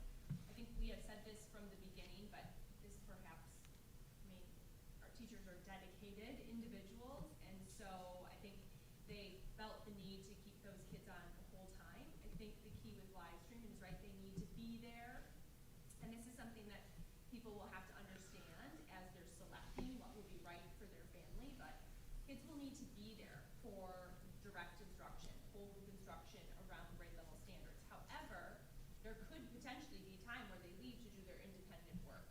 So that's where those characteristics come in, because when you're in a classroom, right, you have a teacher circulating constantly, giving you reminders, checking in, immediate feedback. It looks a little different when you're learning virtually. And frankly, we have entertained the idea of, like, people have asked us, why don't you just have a virtual class? Because we don't have the number of students to have a virtual class at each grade level. Licensing comes in, all of that. We can't just hire We don't have someone the- to do a K-12 we don't have staffing. virtual instruction. It doesn't work. Yeah, we don't have the staffing. We don't have the staff to do it. So the live streaming would be very similar to how it is this year, outside of the parameters set for selecting it. And I think, Anna, that's where, like, the recommendation of the full day, full trimester comes in, due to the fact, trying to, if it's 2 students in one subject area, right? There will be some teachers who will never have probably anybody in a virtual in all of their course subjects, but maybe there will be a teacher who has 2 students that have selected virtual still, that they can develop those characteristics quickly enough, and then be obviously, being able to fulfill them day in and day out, where I think some of the issues this year greatly was just the magnitude of kids coming in and out. And so and some of those kids never had those characteristics. And then the teachers were doing everything they could to treat them all as if they all chose virtual on their own premise, which they hadn't. Right. So I think that just became overwhelming, which I totally understand. Yeah, I mean, I can speak from personal experience. When you're quarantined because you're ill and you're trying to work from home, and now your kids, I mean, that's very different than choosing to be home and be virtual Right. learning for the year Yeah. or, the trimester. Those are very different circumstances and probably success rates also. So at least, Absolutely. yeah. And if somebody is so ill, obviously we treat it as any other illness, right? Where, I think we did that this year. I mean, common sense tells us to reach out and say, you're ill. You don't need to be worrying about schoolwork or any learning or attending a live streaming. Just get healthy, get well, and we'll treat you just like anything else when we did in the past, and that is, we'll give that quality makeup time and work with you to make it up. I think it's more for the people who are quarantined, weren't ill, right? But unfortunately, they had to sit there and be quarantined because they were exposed, but they're not symptomatic at all, not feeling ill. And they're like, I could be in school. Well, 10 live streams still for us at this point in time. The next few slides, I'm not going to go over them in detail by any means. I'm really going to run through them due to the fact that I think a lot of people want to get to our mitigation measures. I get it. But I don't want to downplay these slides either, because I think they're very important, and that is learner supports and family engagement. I kind of alluded to it earlier about kids with just anxiety and stress and depression, and we cannot say, well, that's only, that's just a few kids. It's more than a few kids. And it has increased, and it's statewide. It's not just East Troy. We have data, but we need to we need to continue to provide that. We need to continue to provide family support. Not every family is in the same position still. So we need to continue to provide family support, and that doesn't just mean on learning, or if you went virtual. There are families still in need from a standpoint of food and those type of services and meals. So what we can, anything we can do to help. So it's got to really remain one of our utmost priorities, as it states right there at the top bullet point. Because if kids aren't socially and emotionally in a good mind frame, forget anything else. We're spinning our wheels if we're not helping kids socially and emotionally first. So I think that's really important. Kate's listed off some of the key things in those bullet points down below.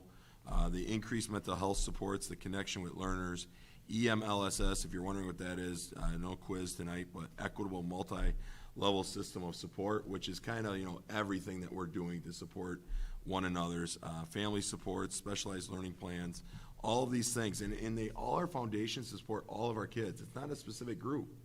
We do all of this to support all of our kids. We always have, but we've done more so this year. And then we identify kids through different monitoring systems of who needs additional interventions and supports. And that's kind of where we get into, on the next slide, that third bullet point. When a learner needs to go beyond what can or should be provided by school-based services, staff then refers them to community-based mental health services through child and family therapeutic systems, which is provided in our district now. And those services are provided to the learners and their families. And any of those sessions can be done in our school environment, as we provided access to them in our school. And it's all confidential, because some people don't have the access to get there outside of school day. And so I really appreciate the board a year ago approving of that when Kate recommended that, because it's another intervention support that we need right now. And it's well beyond the capabilities of just our district staff, right? That's another intervention support from a licensed professional. On the next slide, these are things that we've been doing all year, just some of them, right? There's so much, but classroom connection activities, 2 to 3 times per week. This is something we want to continue, by the way. When we talk about certain measures, we want to continue. So connections that occur daily, elementary levels were always during morning meetings. Secondaries were often during sections and periods. And it's just a way, again, of making sure that we're connecting with kids and not just losing sight of what's maybe going on in their home life. So that's really important. So we want to make sure that we're not just assuming that kids will come to us if they're feeling anxiety or stress or depression, that we're doing our due diligence, trying to make sure that we can intervene before and while somebody maybe is waiting for that support and help. The other slides on there, it is unbelievably good work. I'm going to be sharing all of this for sure with the board and with the public. So I really stress to people, take a look at it. I know it's a lot, but a lot of time and effort went into all of it too. And I think it does show you just how much efforts are going into things right now throughout this whole year, and what we want to continue to do next year. It just doesn't happen by luck. It just doesn't. And then finally, we recognize again that we need to provide support to parents. So we're going to continue to provide meaningful resources to parents. Teachers, we're going to continue in our district to do Ready, Set, Go conferences that we implemented this year. And we implemented because of the pandemic.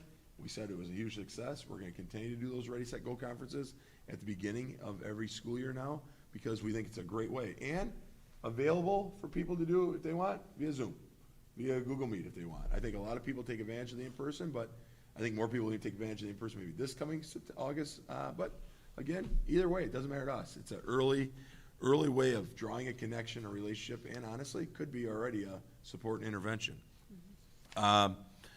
So all of those things. And then finally, on the learner supports and family engagement, all the work that was done on the special education side. We'll continue to work with, obviously, IEPs and provide those services, whether a child is in person or virtual. But a lot of work goes into that. I think a lot of people don't understand on the pupil service side just how much work goes into continue to ensure that we're providing that IEP as written to kids who are going virtual or kids who had to go into a quarantine. For kids who are in person, but we had to put in certain mitigation measures this year. So a lot of work had to go into that and a lot of communication, right? Constantly having to work through the IEP and revise the IEP with all the necessary stakeholders that have to be involved in an IEP process. Along with our reading teachers at the elementary and middle school level, they're going to continue our additional services in the areas of reading and addressing skill deficit areas in order to close the achievement gaps for everybody, especially for learners with IEPs. So we're going to continue to do that, and we're going to continue to work with our families in case we have to. Obviously, if there is a transmission going on next year and numbers were to spike, we know that we would have to change our delivery model again, right? Our service model, let's be honest. I mean, I'm not trying to scare people, but that's out of our hands. If all of a sudden things started, let's hope not, all the wood, that's plastic, but whatever. The pupil service team already has plans designed on how to do those transitions. That, again, doesn't come by luck. The health and safety mitigation measures, let's get to that. I know that's huge. Again, we're talking about returning to a normal, I'll say a new normal, pre-pandemic practices, and that we've also identified that there's going to be certain practices we think should go into our handbooks no matter what. It doesn't mean to eliminate everything we just did last year. There's certain things that we think we've learned a lot from. I think the second paragraph is really important for the board to understand if they were to approve of this tonight, or based upon what direction they go on their decisions on certain slides. And that is, it should be understood that these guidelines that we're being provided tonight, these are guidelines, do not follow all of the recommendations of the CDC, DHS, DPI, and Walworth County Department of Health. These guidelines strive to return to a new normal for next school year, but if there is an increase in cases next year, and public health is identifying it, we're identifying it, we may need to come back and talk about, we have to maybe talk about a recommendation of layering back in a mitigation measure. And layering it in. We're not saying full bore, go back to our old reentry objective that we did last year and all the mitigation measures. But if we're noticing something, we might come back and say, what do you think about layering this mitigation measure back in? Because one of the things you're going to recognize is, it's the majority have all been reduced, lessened, gone. Well, if that's the case, right, it's hard for us to gauge if there's a transmission. Why is that occurring? Because we kind of got rid of a lot of mitigations, almost all. So then we might need to figure out, let's try this mitigation again and see if it'll have an impact. This mitigate, right? And we got to balance them a little bit. So just please know that from a standpoint of that. Moving on, the following are examples then of areas that will return to a pre-pandemic status that we're talking about. The food services going back to pre-pandemic. Field trips will be reinstated following district policies, so we'll follow the current district policies on field trips. Community partnerships will return. General cleaning protocols will return, but then in addition, Andy will demonstrate through his slides here some of the things we'll continue with. Home health screening monitoring, we think that absolutely has to continue though. And we're highly telling you, we're gonna see in these slides, when your child's sick, they gotta stay home. When a staff member's sick, they need to stay home. We said it before when this all started happening, right? There's a shift in mentality. We used to, as parents, oftentimes tell our kids, suck it up, you'll be fine, get to school. Staff members, right? Now, come on, can't you get through the day? Getting a sub's hard, right? Come on. And we always used to say, too, I can get through the day, right? I want to be there for my kids. Teachers always want to be there for their kids. We have to change our mentality. You're not feeling well. Don't make others not feel well. Stay home, right? And I'm not even talking about COVID. I'm just talking about in general. You're not feeling well. Whatever reasons you're not feeling well, stay home. Don't make others not feel well because you're not feeling well, right? Don't share what's going on. That's not what we need to do. So I think that's just really important. I don't think that should ever shift anymore. I just don't. Sharing of supplies, welcoming visitors and volunteers in a manner that follows our district policies and our building handbooks. So, hey, it's back open, welcoming our visitors and our volunteers, but again, following our current practices that we've always had in place. Fitness center returning. There may be certain protocols that Reed might say that he might identify that says, even though the fitness center is returning and we're trying to return it back to the normal, here's a good practice that I want done. Obviously, I would think the antimicrobial spraying and all that, those things, probably good practice for us to continue in the fitness center well before the pandemic are going to happen. Maybe, and I'm just saying this out loud, Reed hasn't told me this, maybe he'll look at it and say, you know, I think the structure of how we've had kids at certain times and people in the community at certain times is a good thing, like giving a buffer for cleaning and making sure that kids and people in the community aren't always interacting in the same workout area due to the fact we don't know. That could be a good possibility. I don't know. Facility use. Reed might find some things that he wants to address in the facility use, but we're going to open up the facility use requirement, but we don't have to go through necessarily all the protocols again. We're saying, right, those things don't have to be done all, you know, let's go back to our district policies on facility use.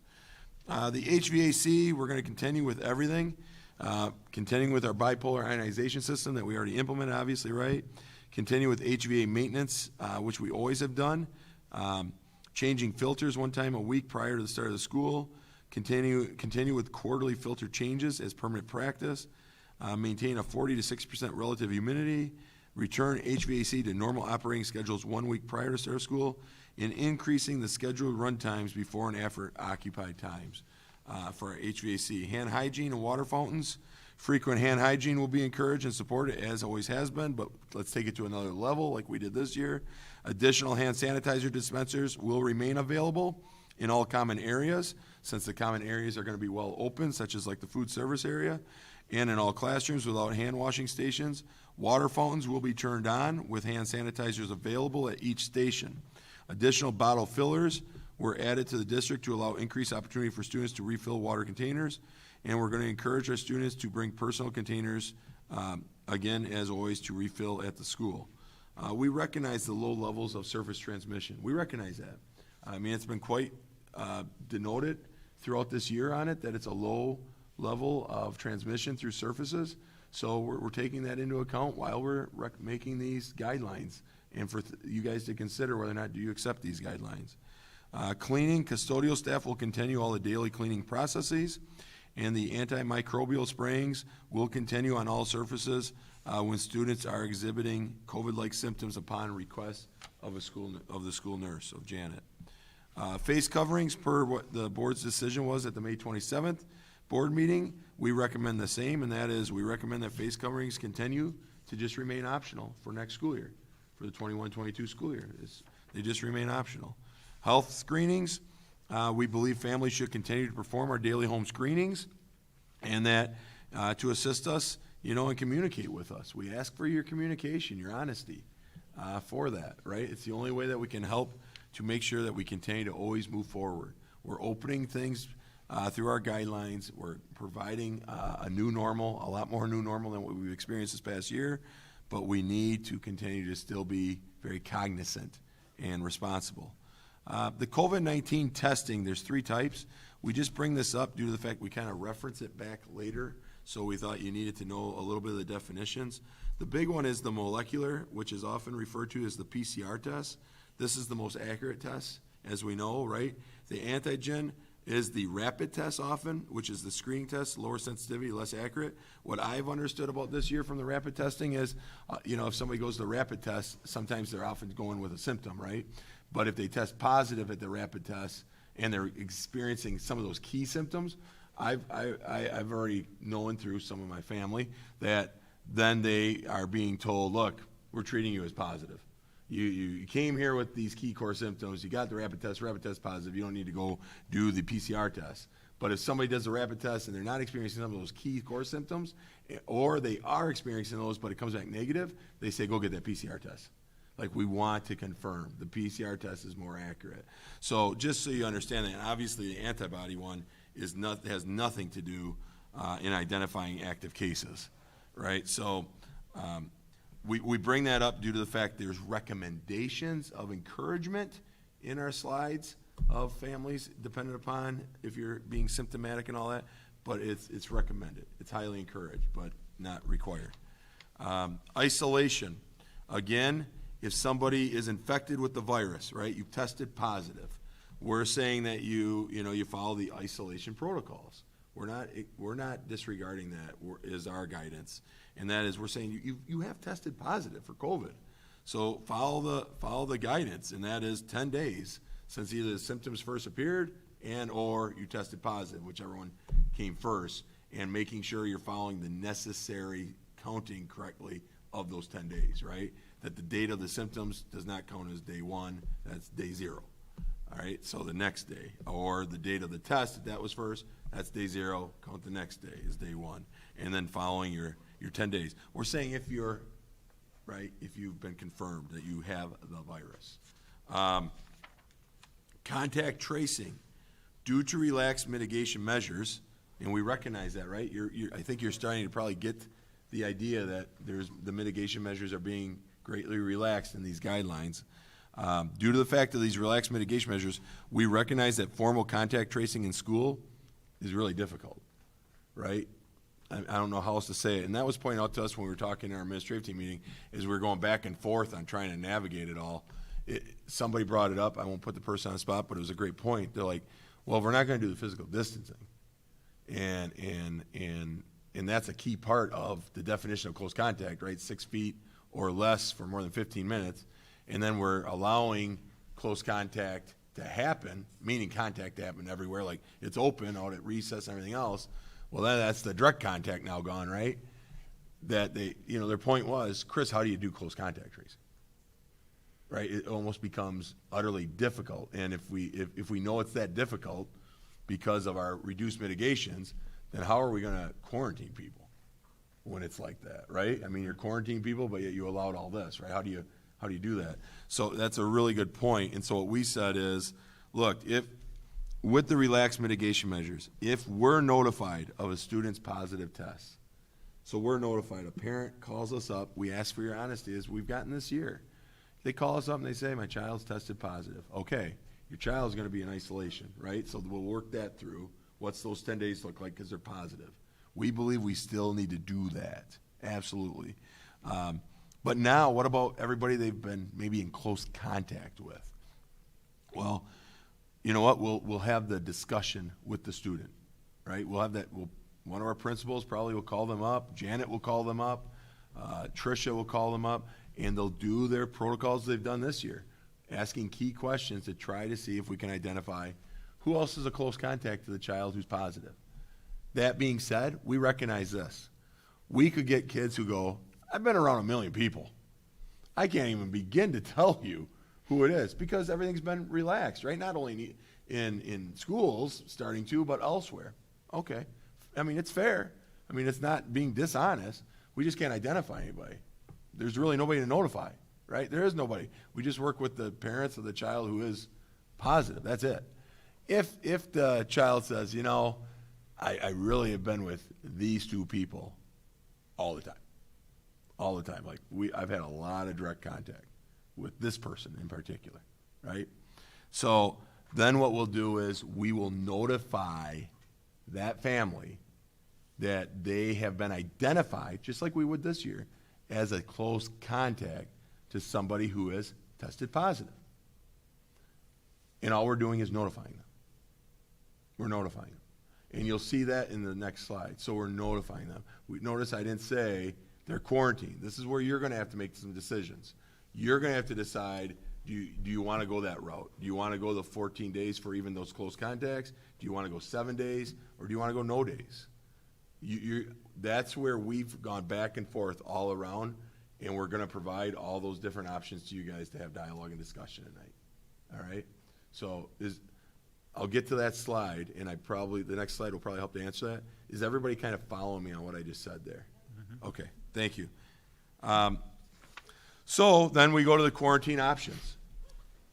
So the quarantine options are this. Now, again, this is quarantine option. We're recommending as a guideline tonight that if you're testing positive, you're in isolation. We're not giving an option on it. We really believe that needs to happen. Right now, that's if you test positive.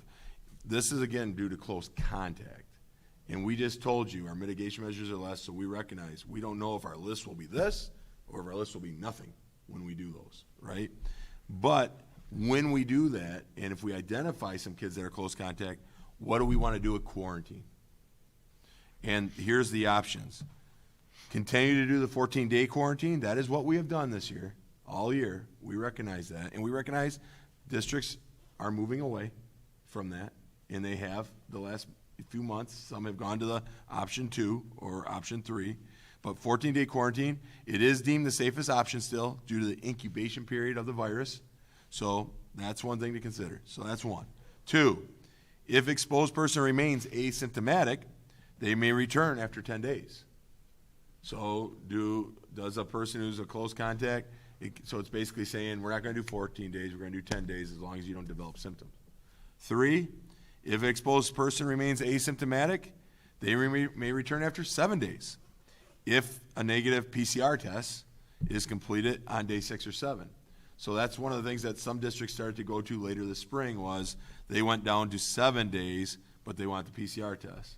And people who said, I want to do the PCR test, some districts then kept it at 10 or the 14, depending upon where you were at. Or 4, if a non-household exposed person, and notice, I want you to really take that into account because you'll see where we're going with that. We're saying non-household exposed person. So we do believe if there's a positive person in your household, positive, that exposure is different than us identifying a close contact or a non-household. We think that's a lot different. And we really believe that based upon our experiences this year, where we recognize the very low number of in-district students who were quarantined becoming symptomatic or positive was extremely low. Extremely. If I can tell you, it was 4 out of 350. Or whatever I put out there, 300, whatever I said today for in-district. Mm-hmm. So it was 4, all right? But we also did recognize that in our non-district exposure ones, that a lot of positive cases were coming from already a positive case in a household. So that's why we're treating a little bit different in household and non-household, if you understand. So we're saying if a non-household exposed person remains asymptomatic, they will not be quarantined, but a PCR test is highly recommended. Not required, we say highly recommended. So we're telling people, like, look, you were involved in a close contact. You're involved in a close contact. And we're letting you know that, look, as long as your child stays asymptomatic, they don't have to quarantine. They can come to school if that's what they've been doing in person. But we still do recommend a PCR test, maybe for peace of mind for you. But it's your decision, your call. But if a student develops symptoms, we're saying if a student develops symptoms, this is what we want you to think about, because we did all asymptomatic there, right? So what happens if a kid does develop symptoms? They were told of a close contact, and my child now is experiencing some of those primary core symptoms that kind of goes along with COVID related.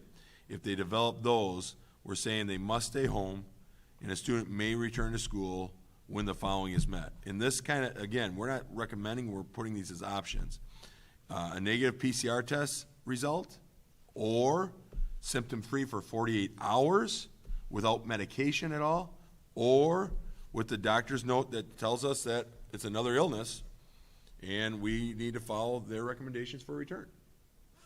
And that would kind of go to number 4. So if you're saying you would want number 4 to be considered, where we want to consider going with non-household exposed person that is asymptomatic, will not be quarantined, then you probably would go down to that bottom part saying, but yes, if the student develops symptoms under 4, then you're going to say that either a negative PCR test result, or they have to be symptom-free for 48 hours, or they have to bring a medical note showing something else.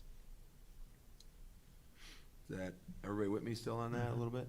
That's the slide you guys are going to have to, I'm not saying all the other ones can be debatable. That's the slide you have to talk about tonight, because we have a lot of options there, right, in regards to it. Anna, go ahead. You bet. Has the WIA updated anything with regard to this kind of quarantine stuff? Yeah. So I think Chris sent you the survey results. We have not gotten anything from them in regards to forces in place. So it is still district by district, just about 5:30 to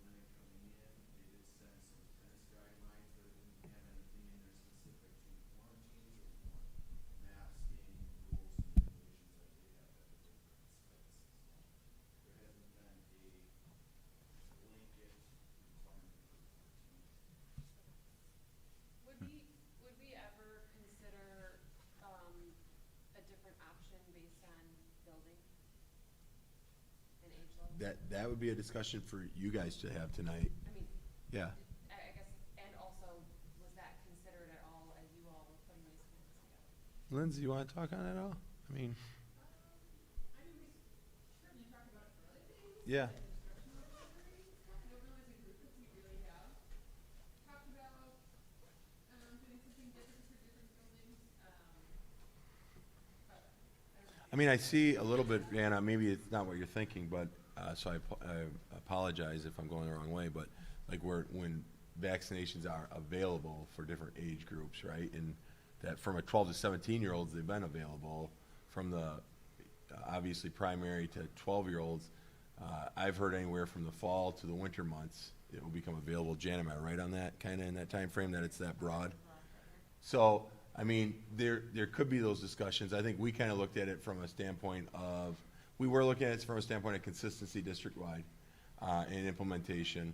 We were kind of trying, and that's where we were trying to define a little bit of household and non-household too, because obviously, in our minds a little bit was, well, you got an elementary child, you got a middle school child, or elementary child, a high school child. So let's look at it maybe from household and non-household rather than age level, because we thought we could address it better that way. And then I think the final thing was, we looked at the data a little bit on the transmission levels at the younger grades. And there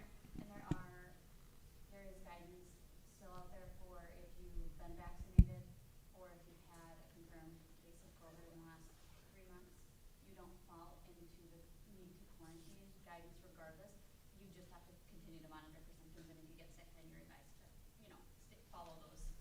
You kind of like then pop into like a sick line instead of the quarantine line you Amy, move over. So, go to the next slide. so that is a Yeah. difference as well. So I think that's kind of where maybe the age levels, and I would say that if we're starting to see a kindergarten class, like, hey, this class just keeps getting, this is where we maybe layer those mitigation measures maybe differently in different buildings for those types of reasons, because maybe they touch each other more, it's harder for them to, whatever.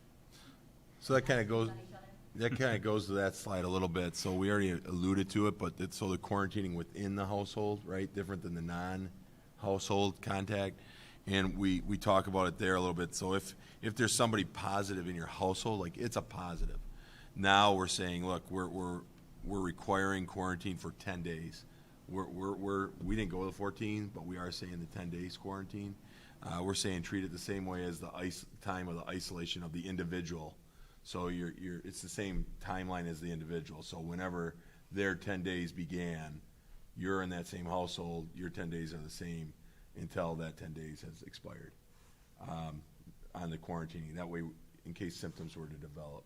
We just believe that we've seen a much higher probability of people getting COVID that way than through the other non-household close contacts and quarantines. But as that slide alludes to, it states very clearly about the vaccination, fully vaccinated, or if you've had experienced COVID in the last 3 months, that unless you're showing symptoms, that you can still, obviously, you don't have to be quarantined at all for even in household or even on that non-household close contact. So we had somebody ask us, so that means we need to understand who's vaccinated. And I said, well, that'd still be a question that we have to ask people when we're doing that close, if somebody was identified as a close contact, and we're dependent upon what you guys elected on the quarantining or no quarantining, but let's say if you elected to approve of this in household quarantining at least, we need to make sure we ask that question, are you vaccinated? Because if they go, yeah, my child's been vaccinated, here's the proof. Oh, okay, well, no, you're not showing any symptoms? No, well, then come still, even though the in-household was approved by, let's say. Okay. And then the final one, there's a lot. So the final one, there's so many, but I think the final two, and we'll stop there for you guys to take a deep breath and then work through it all. And that is students that are ill and symptomatic during the school day. So this has to do to, okay, so the sick child coming down, right, and experiencing symptoms. Where are we going with that? This year, if you recall, if they had lost taste and or smell, right, or if they had a new cough that was worsening or chronic, or they had shortness of breath, or they had 2 or more of the following, which was the fever, chills, sore throat, runny nose, congestion, muscle, body aches, headaches, nausea, vomiting, diarrhea. And I get it. We had a lot of people say to us this year, That could be a lot of things when you have two of those. Yeah, we know. We do. I mean, we want to entertain that. And it could be even more difficult next year because it could just be the flu, right, as we know. But we said this year, just so people understand, this year when it met those criteria, one of those primary ones or two of the other ones, we treated it this year as probable. Probable, meaning probably have it. We're not saying certain, but we're treating it that way. So they went into isolation. They went into isolation, right? And so what we're saying is now they'd be sent home and recommended to go get a PCR COVID test. Where you know, they're sent home and recommended to go get it. And then if you look at the bottom, students will be able to return, so they're told to go home, right? It's not optional. They're recognizing the symptoms. We're sending you home. I mean, you're sick. I don't even care what you have. You're sick. You're going home. So you're going home. You're going to get recommended to maybe go get a PCR test, but maybe you won't do it. Maybe you don't want to, but that's what we're saying. So a negative PCR test result would allow you to return, or symptom-free for 48 hours, right? Symptom-free, too. So when I say that, right, it's symptom-free for 48 hours. So your child is showing those symptoms when they went home. They show the symptoms the next day. That's not symptom-free, right? Next day, they wake up going, hey, I'm ready to go. I feel great. 2 more days, like symptom-free for 48 hours. So, I mean, it is probably 2 to 3 to 4 days still under that methodology. Or with the doctor's note determining another illness. So they've got options, a lot of options. Like, you choose which way you want to get your child back to school, right? You can choose which way you want. You know, the quicker the better, then get a doctor's note or go take the test. If you don't want to do either one of those, then just have your child be symptom-free for 48 hours. That's fine, too. That is one of the things we said that we would consider and provide as a guideline for a child who's ill, rather than treating them as probable as we did this year, which was an isolation of 10 days. Much different. Much different. And then we put the transportation slide in there, which is just a reminder, it's federal requirements. And as I just read before, Craig seems to have gotten information strongly that suggests till next September, at least, for that. So, but we did put in there, we're going to continue to do some things on transportation due to the fact we found that we've had better success with it. You know, obviously cleaning protocols, all that. Seating charts, we think we should continue, and we're not saying because behavior's been better, but it has been. But we're also saying, look, you know, if we're going to do any type of close contact tracing, and we understand that might mean greatly or small, right? Because of mitigation measures, we still should probably do our best to have a seating chart and have that be a part of it if we can identify. Might not be able to. We recognize that. And that's it. That's it. All the other stuff, we have numerous other slides, but I won't go into that. But we're going to take care of all those other things. Signage will remain. You know, we'll try to do all that. School and nutrition, the food service program, all of those things. Oh, there is one other big one. I'm sorry, but I do think this has got to be on your minds. Chris, what about band and choir? Right? I mean, because that one's got like its own strong guidance, and we've had that this year. We said on band and choir, consider the classroom setup to minimize aerosol movement and physical distancing where feasible. Like, if you got a large room, maximize the room. Why not? I think we've learned that this year already anyways. If you're in a large room, maximize the room. Like, why wouldn't we do that anyways? It has nothing to do necessarily. COVID has to do with all illness in general. Like, maximize it to your benefit. But we're also going to add our recommendation to all of you through the guidelines, which is part of an Esser ad. And we speculate about, we think it'll be about $20,000. Am I right on that, Andy? With the HEPA? The HEPA air purifier. So we want to add, if we're saying, look, we're removing the other mitigations. Like, we're saying, if this is approved, we're going back to concerts. We're going back to having the play, all of that. And we're just telling the classroom teacher, use your space accordingly to try and minimize aerosol movement. But also we recognize those spaces do have that movement still. So we're going to put HEPA air purifiers in all of those areas to help with those aerosols.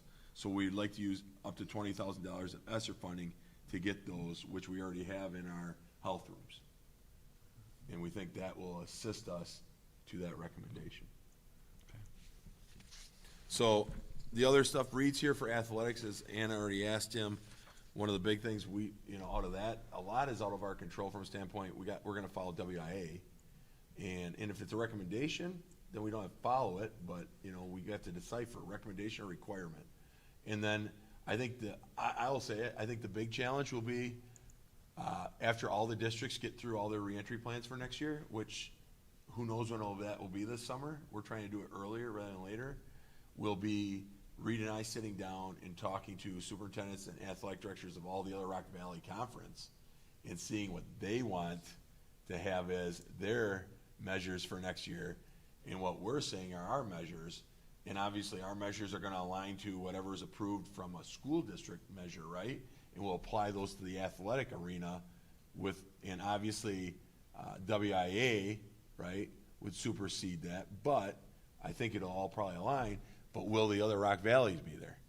And so, honestly, I think it'll be interesting in a lot of conferences about, will conferences be the normal conferences, or will some elect not to play other districts based upon what they elected to do with their mitigations?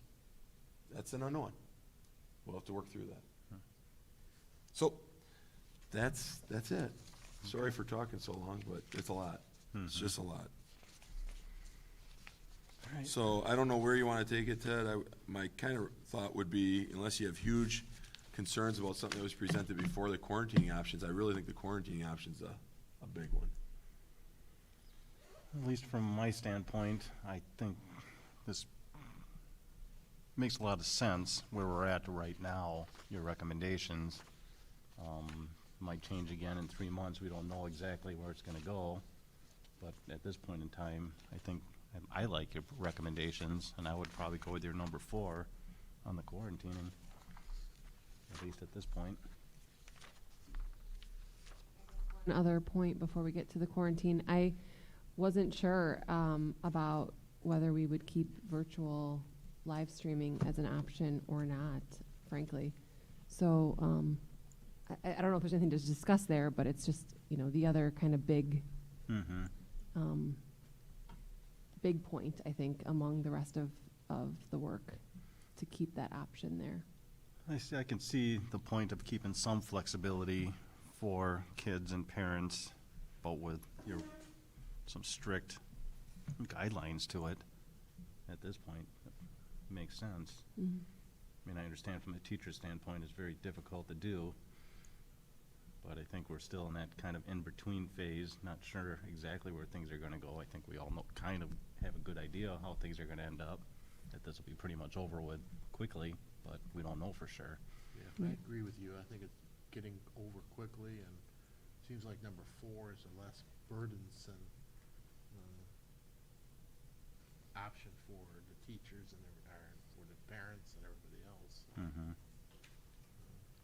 I think our family survey, and correct me, Amy, on this, I know we have, right, I just reported out tonight, right, 103 students still electing district-wide to do full-time virtual. Mm-hmm. Our survey that we did was very minimal of people saying, right, so I gotta believe if that's accurate, the 103, a majority are believing they're coming back to in-person next year, so I totally can see that. I think off of what Anna was saying, if you were to navigate that a little bit, if you're worried about that, and I get it, I would say we still would need to at least have it for the quarantining and the chronic health issues, because I don't necessarily believe everyone's going to go RVA for that. They maybe want to still have their East Troy teacher and be a part of their East Troy classroom. Mm-hmm. So I think the question on the virtual side, if you were to debate one, would be, do we want to provide it for 3rd through 12th for the full-time, full trimester, right? Right. Yeah, and you can't move in RVA. So I think that's the bullet point that would have to have, if you're, wondering, and I would be remiss to say, I'm sure some of our staff would probably love to not have that bullet point, right? I mean, I get it. I mean, and I don't think low of anybody who thinks that way. I mean, the managing's difficult. I'm hoping that we've controlled the flexibility of moving in and out so much that helps a lot. That I think some people will, based upon, again, the family survey, I think it's going to be a low number of people who are in virtual. And then the question is just how many have to go into virtual during the year because of it. But it should not be nearly as difficult to manage or disruptive, and I mean disruptive in a positive way, but just hard to manage it all, as it was this year for staff.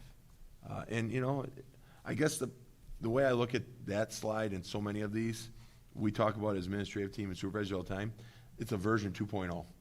We're constantly always trying to learn, right? We had version 1.0 last year. Maybe during the year we had 1.6, 1.7, 1.8. We're version 2.0.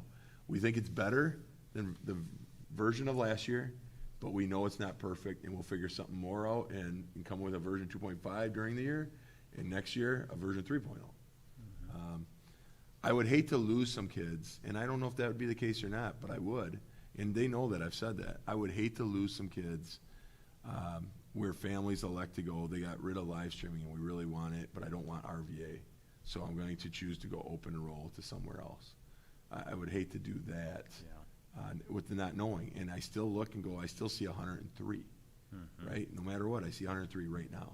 I could be wrong, but so maybe I shouldn't even say this out loud, but I think McQuanigo also made a choice about whether or not to offer live streaming for the younger ages, and so that may be attractive to other folks as well if they can't get that in McQuanigo.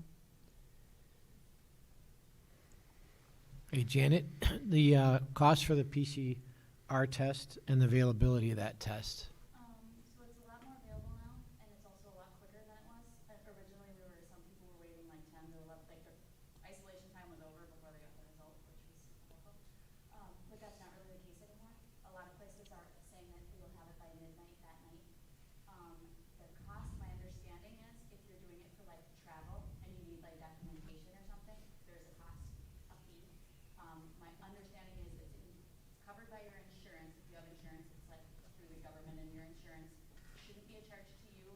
And then if you don't have insurance, one of the places I spoke to for sure said if you give them the child's social security number, the child's uninsured or something like that, then it goes to like whatever Esser funds are called for the government. It's kind of like through there. So like you wouldn't get a charge if your child was uninsured and you needed to get a test.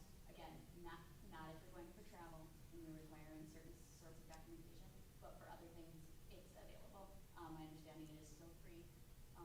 There would be a charge only for travel is, to the best of my knowledge, the only cost. And again, much quicker than it has been in the past and much more available. Okay.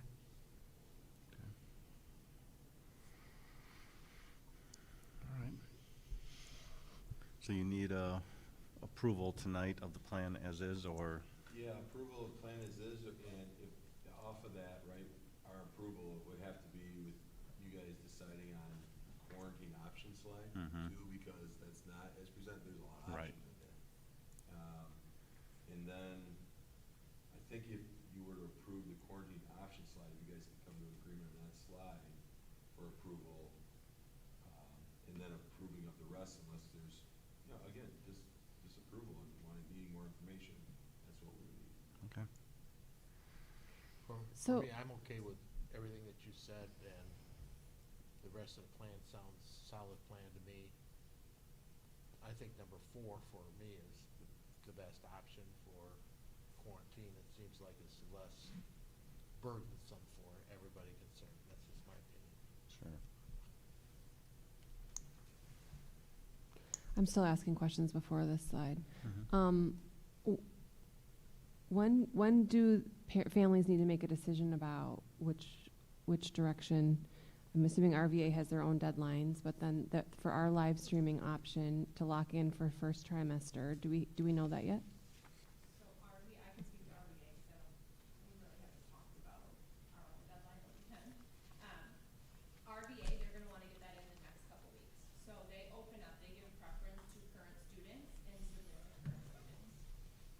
And so then our residents, our families that would be interested have to fill out, to get on the list. Once they accept everyone that has applied that's been active in RVA or siblings of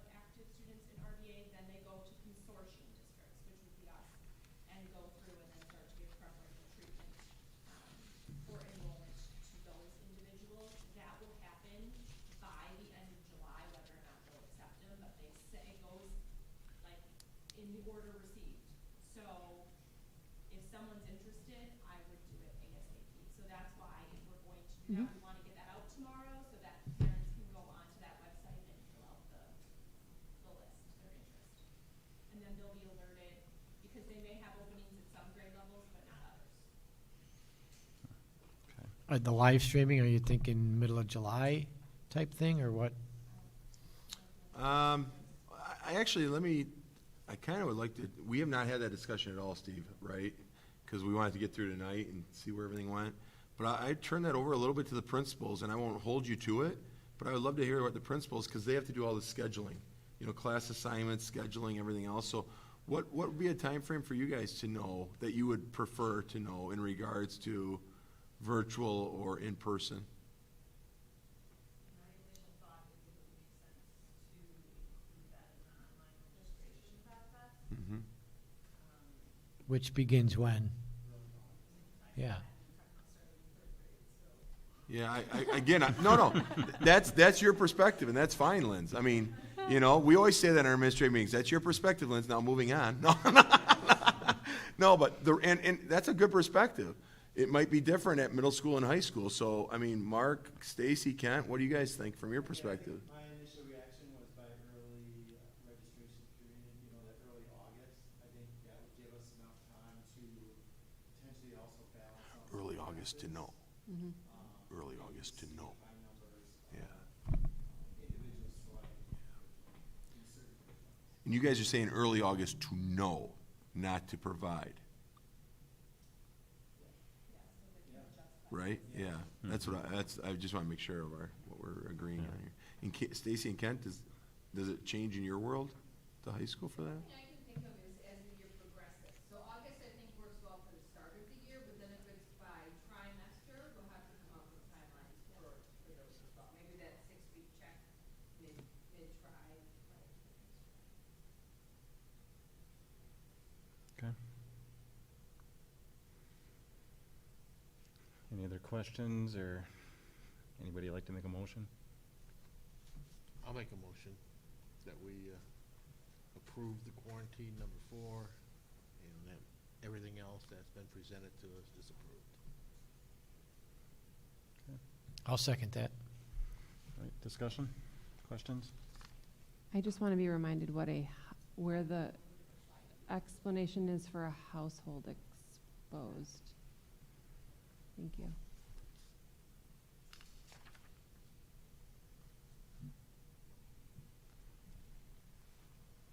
In case nobody asked this question, so you probably are all just assuming, but I just want to make sure. So we're also under these measures right now, we would be saying we're going back to our regular limits in areas for capacity. Like, we're not limiting. We're just following whatever the current limit is within a gymnasium or Correct. or any other areas in our building. So I just want to make sure of that, because Reed and I have talked about that. So, you know, we're not applying any, you know, physical distancing or capacity issues. We're, you know, it's going back to the normal, if you want to say. And we're opening up for summer as well. We're going to go back to normal capacity know, for that's a groups that want to rent yeah. it for the summer. Yeah, that's a great point. So, yes, I mean, based upon what you guys decide here, this will get applied then, based upon what is decided here. That's why we moved item G, which was the summer school, behind it, because it all fluidly will just follow. The only thing I would ask is, could we have until June 14th for implementation of the approval of whatever, if it gets approved tonight? And, you know, that's right around the corner, but there's things that have to be done. I mean, a perfect example would be just even thinking about the fitness center and talking to the people who run the fitness center and coordinating what type of measures are we possibly going to continue, but what measure, you know, based upon this approval, let's say, that we're not doing anymore. So we don't implement just because we implement what was approved tonight, but are there certain measures still that we're like, you know, let's keep that equipment apart still no matter what? I was thinking more about summer basketball tournaments that are held in the that's schools. going to be open, Steve. Right. If this were to be approved, yes. Okay. Even the concession stuff would be, yes. Okay. Any other questions, discussion? One slide that you didn't hit, but I do think it's important just for public knowledge, in the food service, the USDA has continued the free meals for the next school year. Thank you, Kat. For the entire school year. I'm sorry, I was zooming around the slide, so. Saved us 10 minutes. You should have had your mic off when you All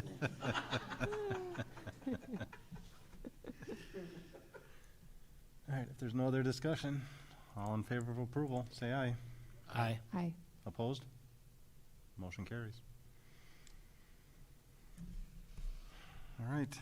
We'll work on a handbook with all this stuff, just so people know, you know, as we had a handbook this year, we will work on putting together something with a handbook that has these slides, basically the verbiage in our handbook, obviously much more reduced than this year, for parents to be able to view it all. Sure.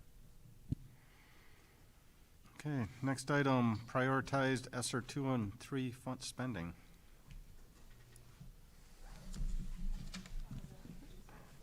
No, we're gonna do Esser first, and then summer school. So I'm going to jump to, I think, the gist of this topic as it's getting late.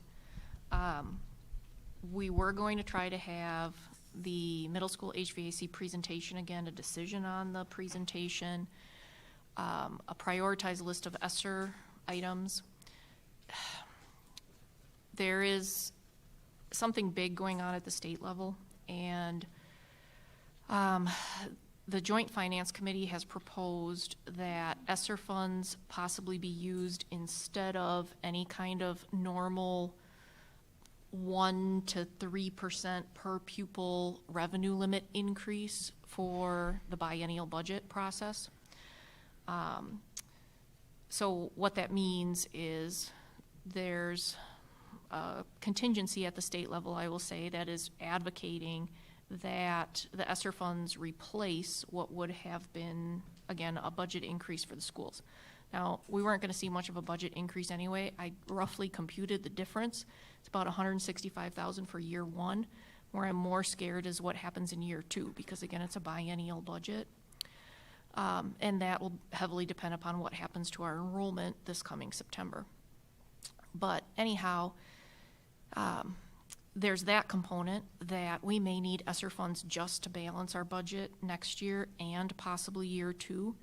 But then there's pushback from this proposal, and the pushback is saying we might not even get the Esser 3 funds at all, which are the highest level dollar amounts. We're anticipating about 1.5 million, because at the federal level, there was a rule that if you're not spending as a state the same amount on your schools as you were the prior years, which they're saying this would qualify for that kind of a loophole, that the feds may not even give the states the Esser funds. So we're on hold. We're on hold, I think, until the biennial budget gets settled. We're on hold until Esser funds have been decided to make any big decisions about how we're going to prioritize and spend Esser funds.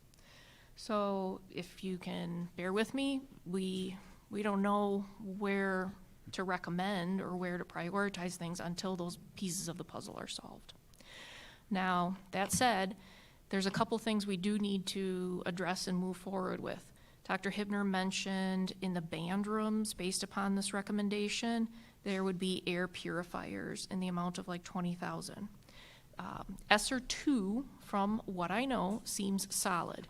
We've been awarded those funds, $750,000. You've approved at prior board meetings to spend the $400,000 from our entry expenditures this year towards that, so we still do have funding there.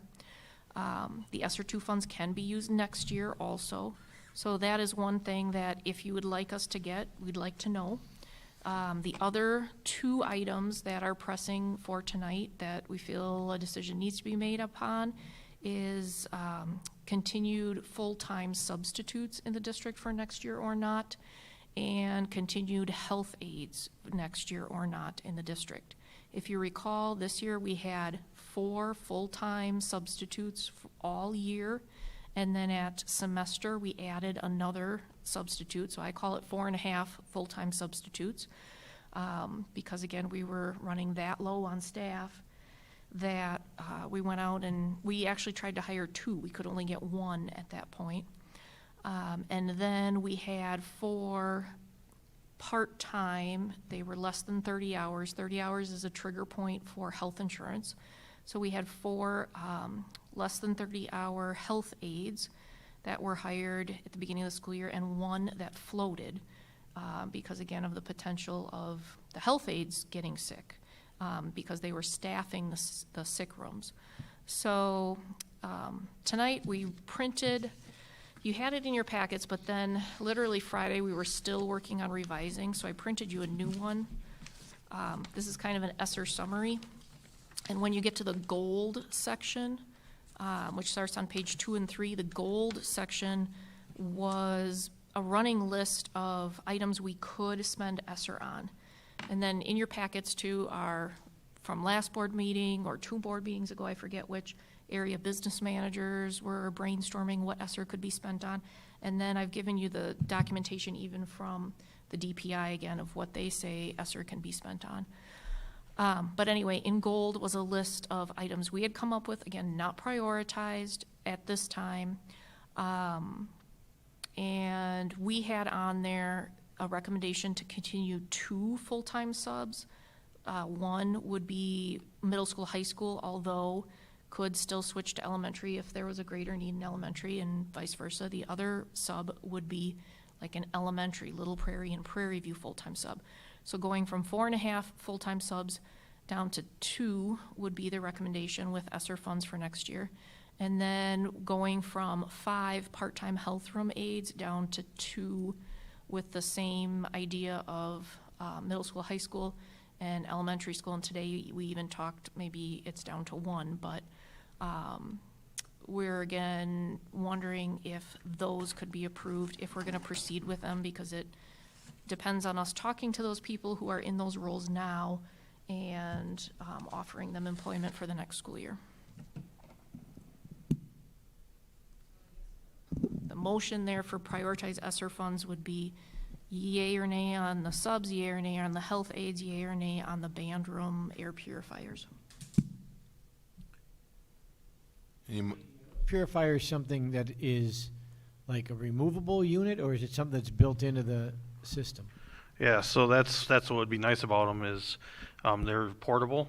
They're similar to the, I don't think you saw these, but they would be similar to the air doctors that we put in the sick rooms this year, just to give that extra purification. Again, we're taking into account the extra respiratory situation that comes with the vocals and all that. Thinking that, you know, we could just add some type of mitigation measure there. So yes, that's exactly what they'd just be bigger than what we had in the health room, because our band and choir rooms and music rooms are much bigger. But they could be used anywhere. If we find maybe we need to move them to a fitness center for some reason, we can move them over there. So yeah, they're portable. Gym during a basketball game or volleyball game or something if you needed to? Exactly. Okay. As far as the full-time subs, how has the use been over the last couple months? Have they been busy, or? And I know earlier this year they definitely were. I just wasn't sure how the last couple months have gone.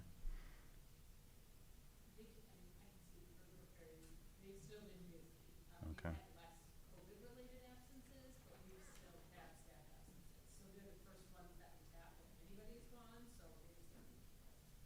Okay.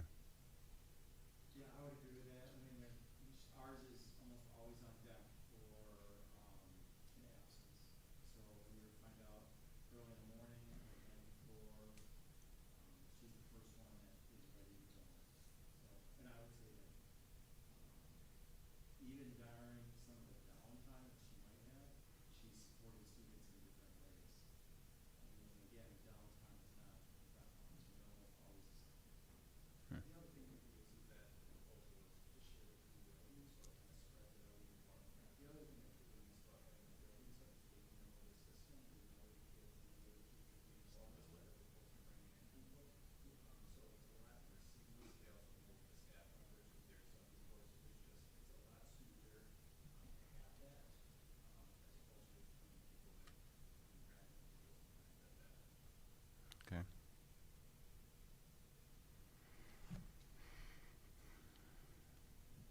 Are those positions salaried positions, or are they paid when they are called to work?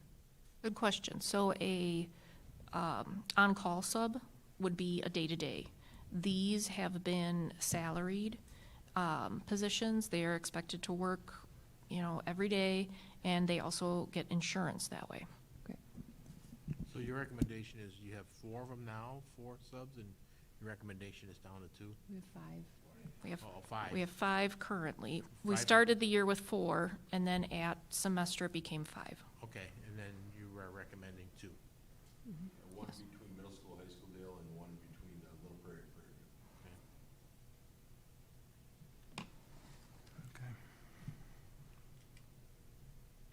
For me, that To approve the 2 all-year subs and the 2 health aides and the, what do you want to call those, air handling mitigation portable units? I'll second. Discussion? Via Esser funds, correct? Correct. Okay. Okay. All in favor of approval, say aye. Aye. Opposed? Motion carries. So that's it for ESSER funds for now, and we'll hear more as the budget gets, whatever happens. Do we have, you say, sorry, I need just a couple questions here. On these ESSER 2 funds, you have heat exchangers only at 150,000. You said the gold funds are what you're recommending. Is that, do we have available funds for the heat exchangers, is what you're saying? Yeah, so the gold items here are things we could use ESSER funds on. Okay. So it gets a little tricky to explain. Like the very first item up on top Right. is if we use the remainder of ESSER 2 and ESSER 3, if we get it, you would have 1,850,000 less. We have to apply 20% of the 1.5 million by ESSER rules to learning loss, so minus that. But that could be used on the HVAC, the middle school HVAC renovation, upgrade, correction, whatever you want to call it. But we're not guaranteed on the ESSER 3 funds. at this Right. point. Kind of in limbo. ESSER 2 funds, we have 750,000 left over. Yes, Please, and we're spending some of this tonight. yes. Um, And We we've already spent, spent some. yep, and we've spent 400,000 Right. previously, yep. But these heat exchangers are critical. I mean, we need to do that. We need to have the discussion about just replacing those. Yep, So- so, go ahead. Yeah, so I was prepared to talk about that a Okay, little bit sorry. tonight. No, it would, if it came up, we felt like it was, I'm glad you brought it up. So when we started finding this issue, obviously we were in this complete reactionary state. And as you started learning things and doing the air sampling and looking at our options, that's kind of something we want to keep on hold as well due to the Esser. So we have the carbon monoxide detection in place. What we did learn that was a little bit different when we first learned this situation was because of the negative pressure that would come with the cracks, we would more than likely, before we start introducing carbon monoxide into the spaces, we're more than likely going to not have fire at all. It's just the unit's not going to fire, which is what exactly happened with the first unit that we found. So then again, it's still a reactive situation that we would be going through, that we might have to say, okay, well, the cracks opened up so much that now we have to replace that one heat exchanger. But I feel good about the carbon monoxide detection that we have in place to continue to buy us time till we see how this ESSER 3 shakes out. So I don't think we need to jump to replacing the heat exchangers until we see if there's still a viable option if the ESSER 3 comes Right. through. I mean, I don't know, Andy. Even if the ESSER 3 funds come through, we still have to, what I know you'd like to do is replace everything at $2.5 million. I don't think we're ever gonna be able to do that on this budget. Correct me if I'm wrong, but the things that I'm concerned about is the really bad units that have really large cracks. They don't fire in the wintertime, then the school is gonna get cold, we're gonna have problems. So minimum, I think we need to think about the units that have the really large cracks that are vulnerable to not firing up in the wintertime. And I understand this, plus the C2 is concerned too, but I know you're monitoring that, but I don't wanna see us get in a situation where we run out of heat in the winter. Yeah, and I'm not disagreeing with you at all on any of that. Your mind is not far from mine, I can tell you that right now. But again, we do have time. We're not firing anything right now. The heat's off, so it does buy us some time. In just going to there's been some other funding options that we've been exploring to possibly help. If Esser is lower, you saying that we do get it, we are exploring some other options that we're still investigating. I can tell you that as well. So it doesn't mean that option that I would maybe recommend, like I think we're down to 2. We're down to replacing the heat exchangers, or we're looking to do a complete system overhaul. We just need to finish seeking the other options for funding before I say let's just completely put that on the table or off the table. Let us seek those funding options, and then if that doesn't come to fruition, then I think the heat exchangers is the most viable I'm just situation. saying that you also need to keep in mind that we have these very poor windows that are just exhausting heat and dollar bills. I see dollar bills floating out the windows all the time, plus the LED lighting. So I know it's a balancing act, Mhm. and just consider which one is going to give us most bang for the dollar. Yep. Is what I'm asking. Plus balance that with safety and what's going to go on there. Andy, what's the availability of the heat exchangers? 4 to 6 weeks. Now, if we lose fire on one, we still have a second stage of heat that we can get functioning on. So it's not like we're just going to go completely cold. Unless it's really cold out.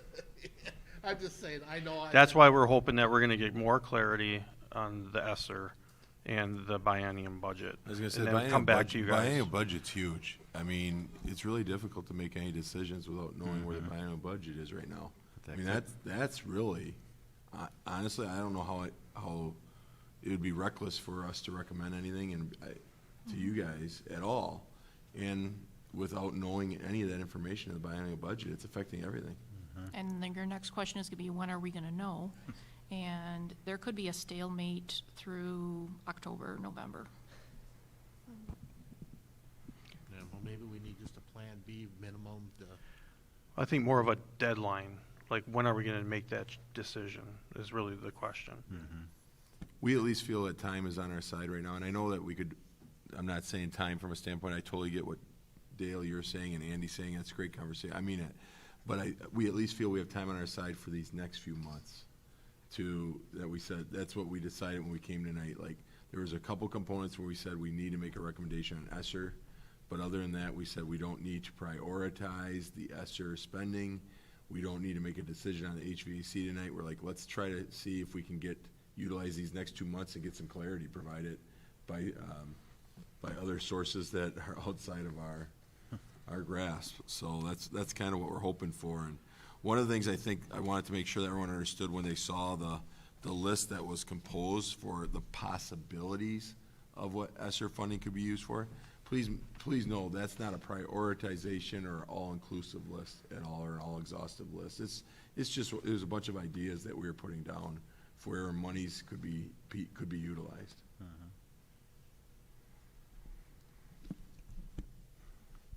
All right, next item. Discussion and action, if appropriate, related to mitigation measures for summer school. So with the motion that was made, Chris had talked about those mitigation measures beginning on June 14th, which is our first day of in-person summer school for our 4 credit classes at the high school. So because of that, I don't think we really have to talk about the mitigation measures because you've already approved them. Just an update on summer school. Since masks became optional, there was a survey that was sent out originally to kind of gauge how staff felt about that. After that meeting on May 27th, I did email summer school staff and said, just, you need to make this decision. Please let me know as soon as possible. All staff is staying in summer school as staff members, so we haven't lost any courses. We did have 2 students move from in-person to virtual after the masks. I have not been alerted of any addition to in-person after the May 27th. So all courses are running. We're right around the same numbers, with the exception of 2 moving to virtual. Okay. Was it opened back up for families? No. So we've had a few families that reached out and said, oops, I totally missed the deadline. Could you add us? Or so it's not available on Skyward anymore. We typically don't turn people away from summer school, so we just add them manually if the courses that they're requesting are available. But no, it has not reopened. So they needed to contact us directly. Any other questions? Okay, that's it. Thanks, Amy. Yes. And our last discussion item, discussion and action, if appropriate, related to professional staff employment request for consideration of HRA language. Yeah, that'll be in executive session for personnel. Okay. Reports? Chris? I have none, but I said I have none, but really quick one thing, sorry, but just graduation. I know. Steve, sorry. Graduation this Sunday, 1 o'clock, out at the high school at stadium, football stadium, and track. So looking forward to it. I know Kathy Stacy in high school, senior representatives, everybody put a ton of work into it, along with Andy and Reed. So hopefully weather permitting, right? Because everything else will be great. So and if not, then the rain date is the following Saturday at 1 o'clock. So looking forward to it. Okay. And I'd encourage board members to be there also, if you're available. Kathy? So I have open enrollment on this board meeting. Next board meeting, you'll have our annual open enrollment survey that we give to all families who applied for open enrollment out. And you'll be able to see some of their responses, and we try to look for any kind of trends because we give the same survey year after year and see if answers are changing. But today, on pages 83 and 84, we have 2 pieces of important numbers regarding open enrollment. So right now, we are ending the 2021 school year. So on page 83, sorry for the small numbers, but I like to show the stages of open enrollment. There's the stage when you're preparing the budget in January. Then the open enrollment window closes April 30th. So there's the stage in May when you are looking at preliminary who open enrolled in and out and what those numbers could mean. Then come September, there's the actual third Friday count when students are actually in the building or have, attended other schools. Then, because open enrollment still is fluid, it doesn't get locked in September. If a child leaves the day after the September count in an open enroll in or out fashion, that amount is prorated. So we still take the actual third Friday count and we still budget conservatively, thinking that more students could still choose open enrollment out throughout the year, or students could end open enrollment in. And then you get finally now where we are at the point of 2021 where there's a date in May, the state locks the numbers and they stop the prorating. That happens all year long with withdrawals and late entries, and your final numbers.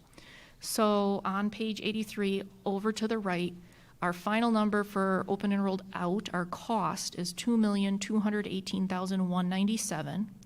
Just to the left of it, we had budgeted $2,292,214. So we have positive variance or to the good at this point because we were conservative in expenditures of $74,017.20. And then if you go down a few lines below, we budgeted for open enrollment in to bring us revenues of $971,566. The actual lock number is $1,002,215. So we gained over budget $30,649. So our positive variance again in this process is $104,666. The bad news again is the total costs, where open enrolled out is 2.2 million and open enrolled in is just over 1 million. We would love those numbers to be flipped the other way around. But at least the silver lining is the numbers ended better than budgeted. Okay? Any questions on that? Yeah, how do you flip the numbers? Yeah. If we knew. It's a valid question. I mean, it's something that would be ideal. Mhm. It's if you could do it, what's the root cause of why they open and roll out when they can stay in East Troy? So you said we'll have a survey next month to review, right? I don't think we need a survey. Maybe we need some kind of an idea of why students would leave the East Troy School District. I think that's what the survey is. They're asked why they left. Why they're leaving. So, do we take their excuses away for them why they're leaving? Well, some of it you can't. A lot of it is location, where they're located. If they're located in the subdivision right next to McQuantigo, they're going to probably go to McQuantigo. Proximity of work's a big one. Yep.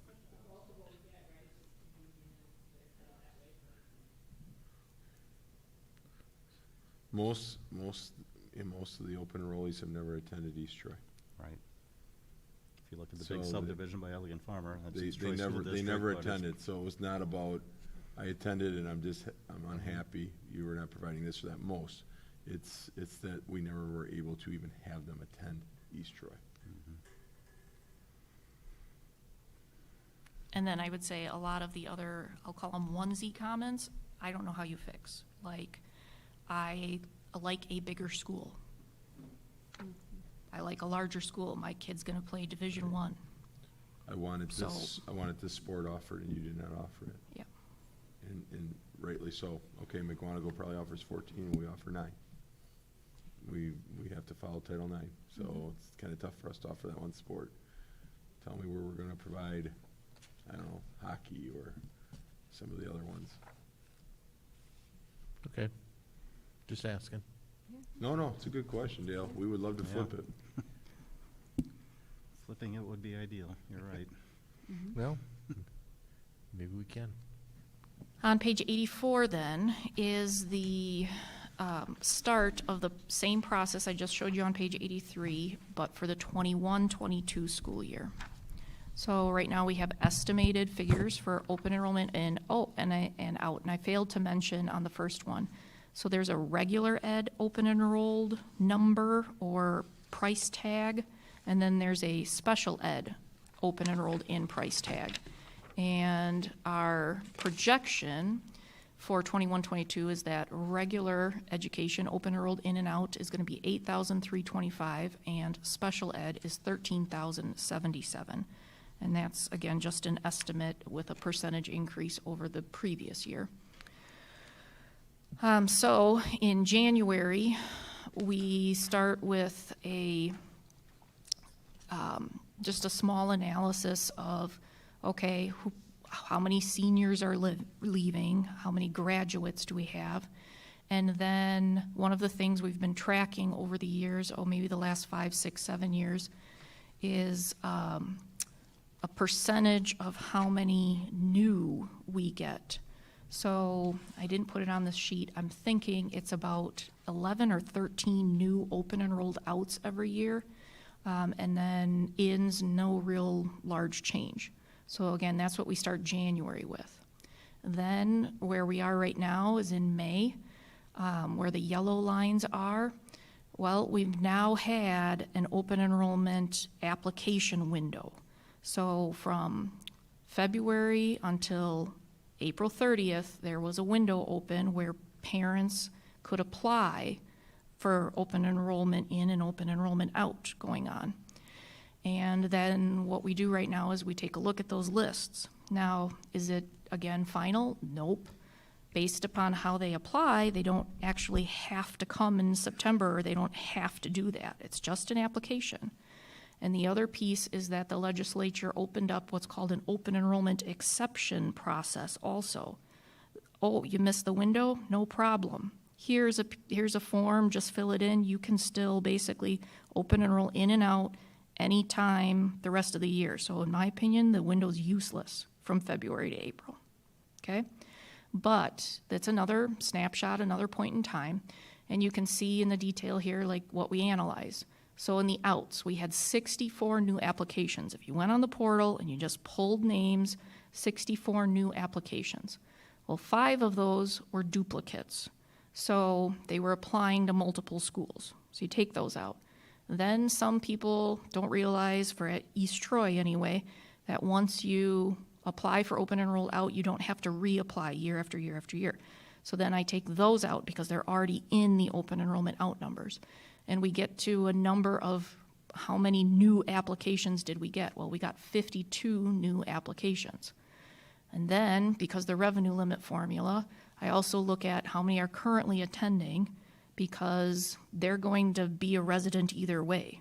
17 of them are currently attending because, like Dr. Hibner said, a lot of them never attended here. They might be people looking to move in, and they're filling out an application proactively to stay at their school that they're at. So then again, we say, all right, well, here's some more numbers, and then what's our trend of how many we should, according to past years, budget for additional going out. And we have, for outs, we budget 60% of the new ones actually staying with it. For the ins, what's our trend of the new ones actually coming in? 37%. So right now we throw those calculations in. And are they horrendously rough numbers? You bet. Because again, one kid changes your numbers by 8,325. I always say 10 kids is a staff member. 10 kids going one way or another is $83,000, positively or negatively. So very hard to estimate at this point, but again, you have to, so this is the process that we use. And then the actual third Friday, we'll see what happens, and then we'll budget again conservatively from there. So using these kinds of computations and trends, we had budgeted for 21-22, 2.4 million going out. We would be at 2.5 million based upon the application window. And then for ins, we had budgeted 995,000. We would be at 1,059,000. So bad news, open enrollment out was worse. Good news, open enrollment in was better. And hardly ever happens, but they were pretty close this year. One was costing us $68,000, the other was bringing in $64,000. So again, at the budget game right now, it didn't change the numbers too much. Sometimes I'll be reporting, horrible year, we now have another $200,000 we have to find, or great year, now we have a $200,000 positive variance for 21-22. So, but no real change in 21-22 budgeting based upon those numbers anyway. And then all I can say is we'll see what happens on the actual third Friday. Thanks, Kathy.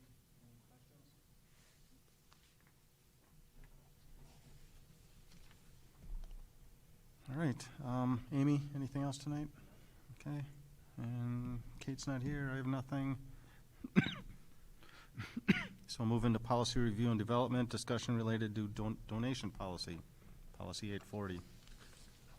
Yes, so page 85 and 86, I put something together as a draft proposal here. Again, it's getting late, so I don't know if you want to take it with you and look at it, but I think what I'm hearing is that we might be interested in pursuing a donation process for an item, like middle school windows. It again would require a change to the policy to recommend donations for the regular budget, not just curricular. And then I thought I was hearing like, well, maybe we get those boxes that are locked and people could drop in cash or checks. I did check with the bank. One bank anyway in town for sure would allow us to do this. They'd also allow us to set up an account. So we wouldn't have to go the route of boxes. We could say there's an East Troy donation account and people could walk in or drive through and make a donation that way. Obviously, the boxes are better if we want to put them in other locations like Piggly Wiggly. I haven't asked there or anything. I just asked the bank for like the first smattering before, if you guys develop other places you'd want to put them. On page 86, publication of seeking donations, like we'd probably want to publish on Facebook and put an ad in the paper of where these locations are that people could drop off funds.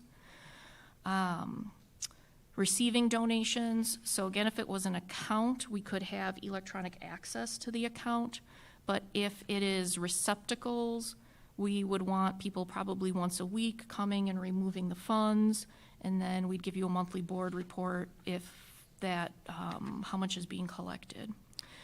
We'd want to have a disclaimer that if not enough money is raised, what happens to the money for like middle school windows? And then we need to talk about recognition. What kind of recognition would people, be having? Obviously, it's kind of hard in, again, a receptacle box to give recognition unless they're going to leave a check. So just a possible process, pick at it. The one thing I would like is you all to be on the same page. Like, again, a motion that we make that we're doing this because the worst thing is when one person has expectations that it's going to be one way and then the expectations aren't fulfilled. So that's why, again, I went through pages 85 and 86. We'll do anything that you want, absolutely anything, but we can get a motion on the process and that we want to do it and that we're all behind it and supporting it, that would be great. I think you've done a great job. Thank you for investigating that.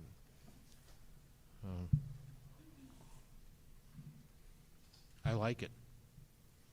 I mean, it's progress, and maybe we can change it along the way and make it better, but at least we're going to start. And I think the donations that we received tonight and we approved, I think we should put those on electronic boards like we did the others. I think keep that on a roll, and maybe more will come in.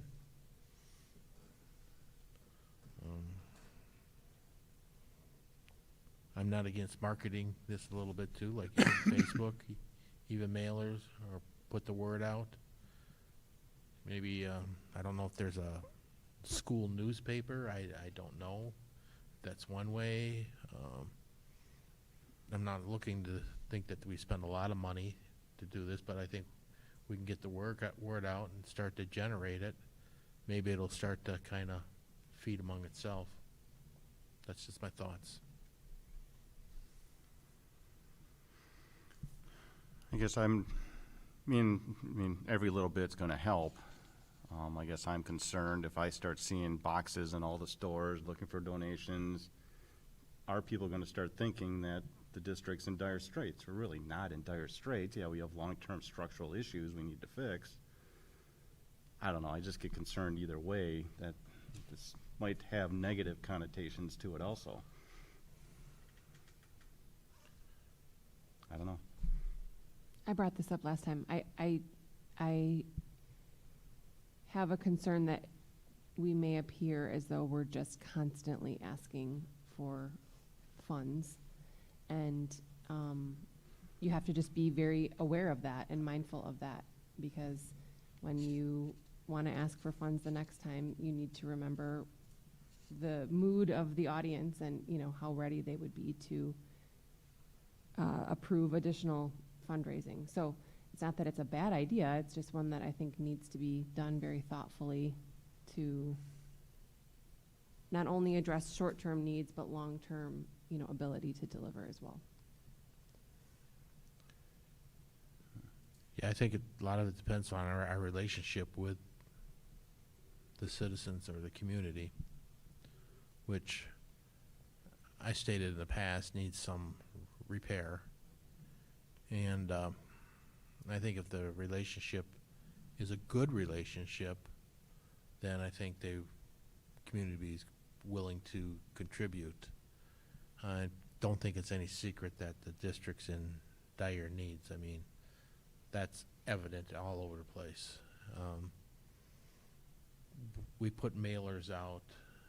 I received them. A lot of people received them before the referendum, what the needs of the district were.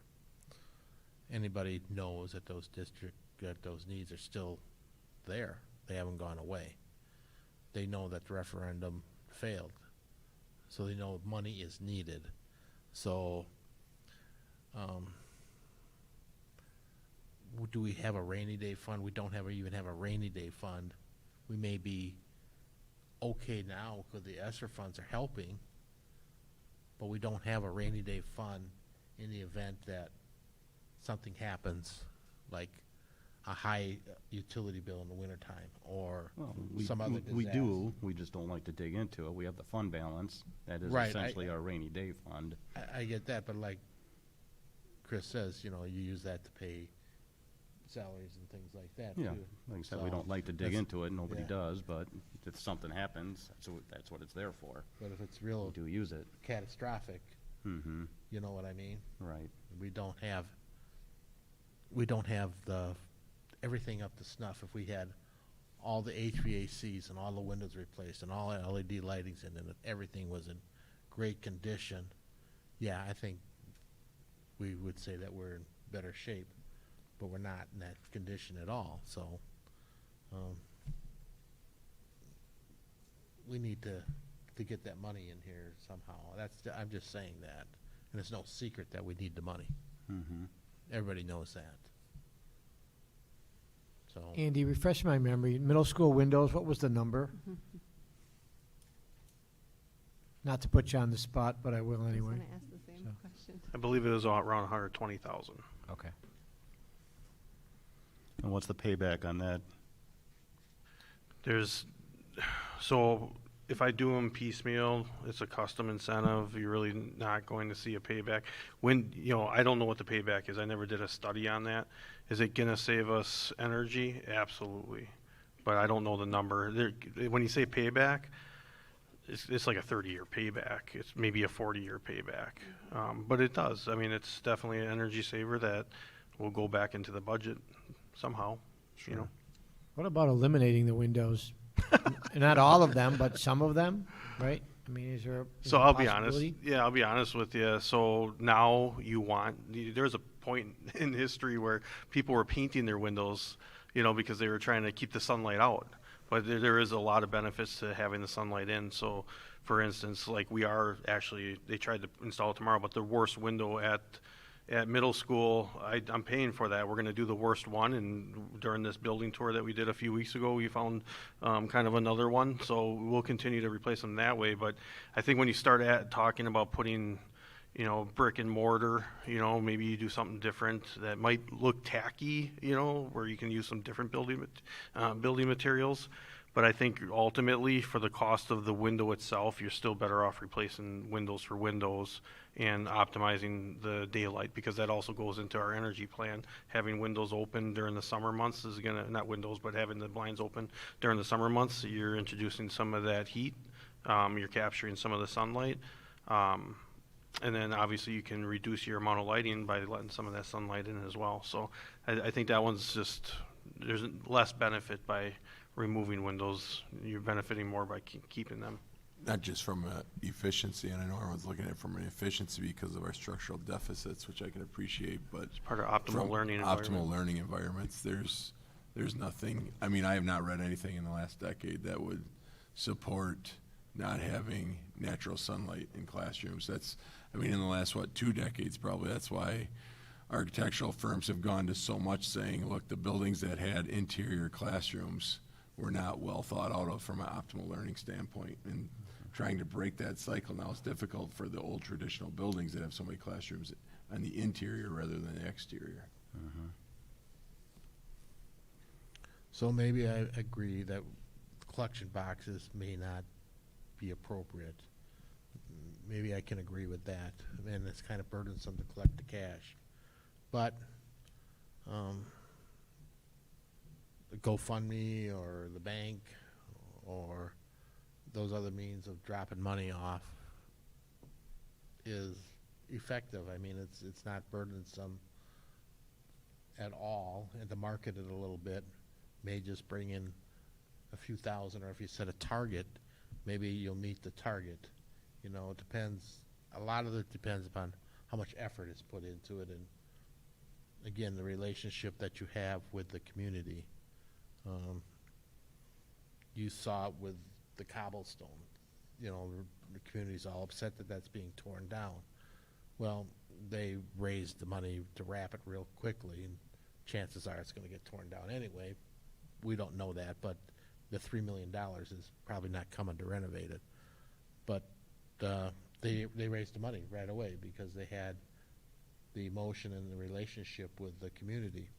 So if you have that same type of relationship and community, or with the community in the emotion, then you probably will be able to raise some money to maybe get some LED lightings, or maybe you get the 120 to replace all the windows, which would be ideal. The windows are failing anyway. Irregardless if Andy does a piecemeal, he's going to have to replace every window because they're failing. You know, they're rotted. I've seen ones that are rotted. The other ones are just failed completely. So they have to be replaced. The sooner the better. You know, so yeah, and the benefit is you get the energy savings is the benefit of it. You know. Dale, do you think now is the time for this? You mentioned some concern around rapport between the schools and the community, and so I guess one question to me from me would be, so then is now the time to fundraise for a project, or is there something else that maybe we should have a different pulse on before we would kick off something like this? I don't know when a good time is. It's hard to say. It's all going to be based on how things come in and how the community feels. You do know that 49% of the community voted for the referendum, so they felt that they were attached enough to the school district to vote for it. So if you could capture some of that money that they were willing to give, then we could utilize it towards the benefit, or utilize towards what Andy needs to do his job properly. Is it guaranteed? No. Is it guaranteed to happen? There is no guarantees. Is there a right time? I don't think there's ever a right time, but if you don't ask, the answer is always going to be no. So I say, let's go ask and see what happens. Maybe we fail, but we tried. Or the question comes down to, and I don't mean to push the big R word again, because we've done enough things right now tonight, but I agree with you. But I mean, I'll throw it out there, Dale. I know I hear what you're saying about there's nothing wrong with asking. I agree, but I also am hearing, and when I hear that, I go, so you're right. 49% said yes before. So just like you and Anna are new board members on the board, right? You may have a different perspective of those needs than you had back last April, because of tours and discussions and everything else. And so possibly some of it is continuing to help that 51% that did not vote yes in regards to the $8 million for the capital projects to understand those are needs. I've witnessed those needs. I see those needs. The LED lighting, the window replacements, the asphalt repair, because those are all in the referendum question. And so it is a possibility of saying that, you know, instead of just seeking them to support through a fundraising, seeking to say, how can I help you, the 51%, to understand those needs? That's a thought for me, because then it addresses maybe the concern, and that was people not believing they were in need. I understand that. I mean, we try our best to truly provide that information, but some people just don't recognize or believe that, and that's their right. But maybe you know, the more we can show people, I don't know if more tours even to more people, but you know, I hear us talking about the needs. I mean, I've heard every one of you talk about the windows. I've heard asphalts in the last few months. I've heard the LED lighting, and I don't dispute that. But I also sit here and I go, those were the things in the referendum question. And we did that because we said we did believe they were a need and they had a return value. So I don't know if that's I mean, it's about where to direct your energies, right? And what people want out of it. I don't have the answer either. I don't. I full-heartedly hear what you're saying. I don't dispute that. We need money, right? I agree with everything that Ted has said, and Anna has said it too, and that is, we have to be careful in regards to how going about it, due to the fact people can feel overwhelmed after a certain point in time of being asked. And sooner or later, I'm gonna say it, I mean, maybe everyone else is afraid. The people who are donating, I don't know if they were the 51% or the 49, but we have to be careful not to turn off the 49 too. That the 49 says, I'm donating. You know, I'm trying to help you, but when are you gonna turn and try to help the 51% to understand your need, rather than trying to just ask the 49% who voted yes to support more? Yeah. I think that's the challenge. I'm probably going to disagree with you on this, but Yeah, no, that's okay. I don't think it's a question of convincing people of need. I think it's the idea that the other 51%, a lot of them said, I can't afford it. There's no way I can do that. We don't feel that the district is spending the money correctly. What are you doing? These are just comments that I'm getting. What has the district done to preserve the money it has, and so on and so forth, you know? So, again, that goes back to the relationship between the district and the community, you know, which is not in the best of condition right now, and convincing is not going to do the job.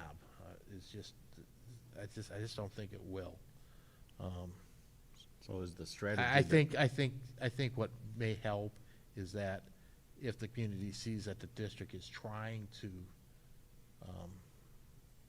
help itself, then they will come along. That's my theory. It may be incorrect, and I may be wrong. What does But helping that's yourself look like? It looks like. What does that mean? That means trying to fundraise, trying to cut costs, trying to do the things that they do, or I do, or you do in your own households. Turning off lights, cutting costs, watching your budgets. Those are all things that we all do in our own house, and these are all things that the community expects the board and the school district to do also. But the district, to a certain degree, are doing most of those things already. They are. So how Yes, do we they get are. the word out But they- to the community? But they are not totally convinced, you know, and I put a few ideas out tonight, and Andy knows, and he's working with me. He knows about the lights and turning things off, and the impression that's left when lights are left on, just like the other night when I left. Well, I talked to Chris about it. The lights on in the ballpark, not our concern, had nothing to do with us at all, you know. But it's the impression of, I didn't know. I thought it was our school district that left the lights on all night long, 10:30 at night.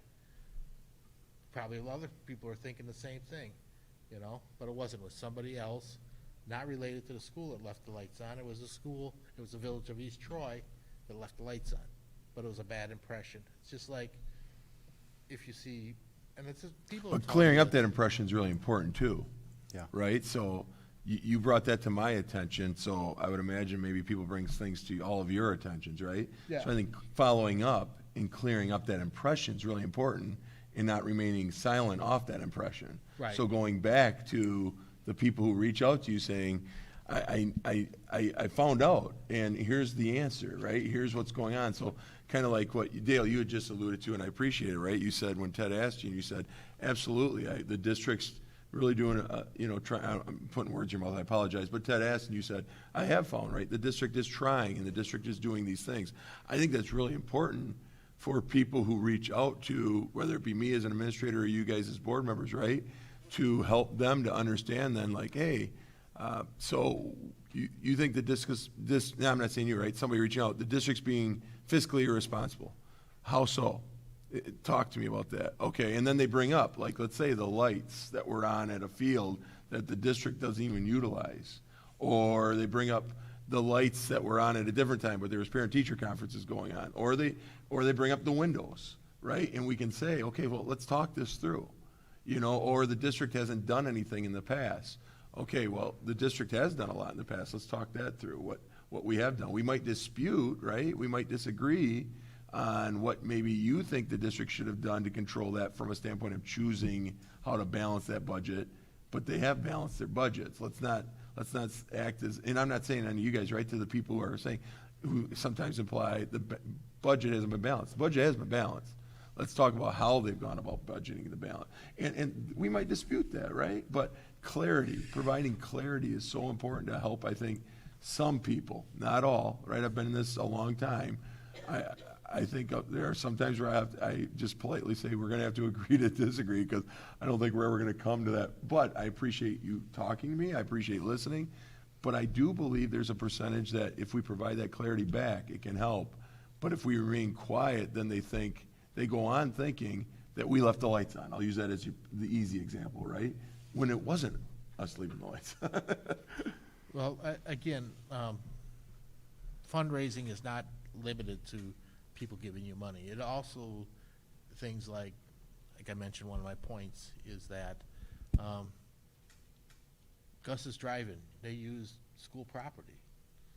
I'd love to, I don't know, do we get any money for that? Probably not. We probably give them permission to use it, and that's it. I mean, Gus's gives us multiple donations throughout the year, so they don't necessarily give a donation directly back because of that, but they do get multiple donations throughout the course. you know what those donations look like? Are they thousands and thousands of dollars, or? I believe they just gave FFA $2,000, so I don't know if funding is full or not, or if that's come through, if we've gotten a check yet, but I'm sure FFA just got, I believe it was $2,000 donation from them.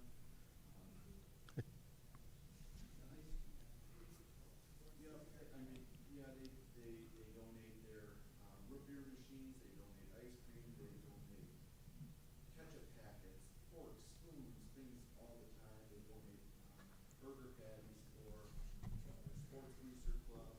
They do, and then they sell those for profit. And our Sports Booster Club, all that money raised does go directly to athletics. Yeah, and they've done a lot through the Music Boosters Club also, donations through them back to the district. Right. So with the facility Yeah. use form, there is a donations category for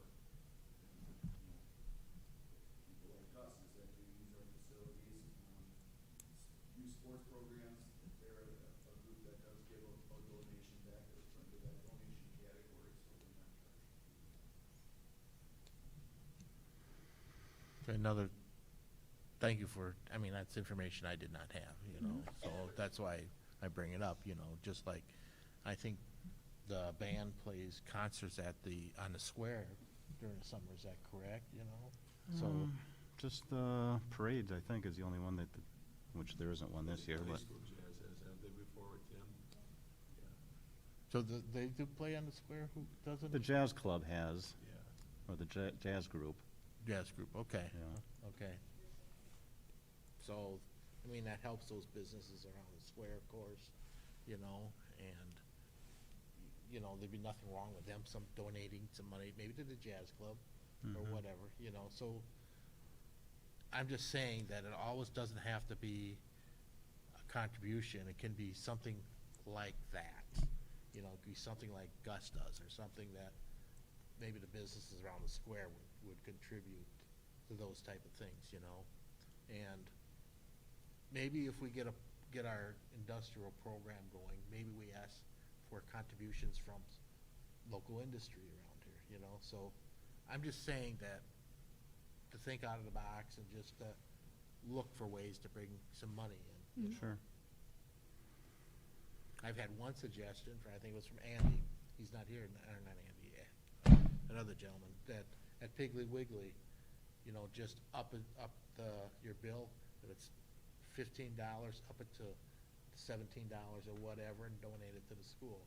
They have programs like that.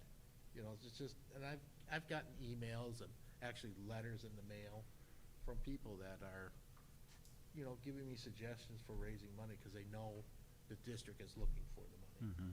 Sure. So it's no secret. I mean, it's no secret that we need money.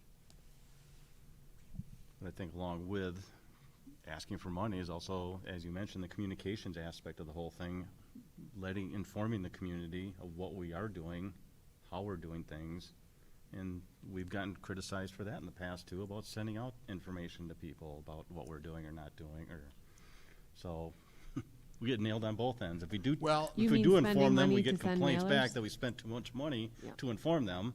Yeah. But if we don't inform them, then they don't know what's going on, and then it's double-edged sword. So again, I don't know what the answer is on all this. I don't know. I just think we should ask for some money. If you guys think we shouldn't ask for money, that's fine No, I think too. we should. It's just a matter of how we do it and how we do it effectively to get the most bang out of the buck. 16 million. I'm kidding. I mean, if we set a target for Andy's windows, 120. Yeah, Just a rough 16 million, sure. Rough number, and I'm just coming up with maybe possibly 60. So, Somewhere between, Well, I like this as a start. I mind if I just think about it and kind of Yeah. jot down some more suggestions and, can we also think about, again, we don't even have to discuss it tonight, but the part of the policy around naming facilities?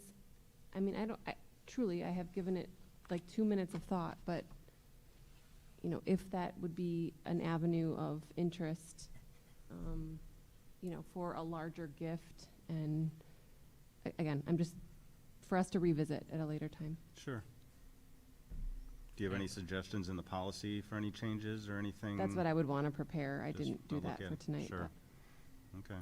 we also talked about, selling advertising, That's another way, on the backside of a ticket, advertise whatever, We talked about that, or having a display on the billboard, or maybe even on the electronic boards out front, or whatever. So that's maybe another avenue to bring some more money in, Sure.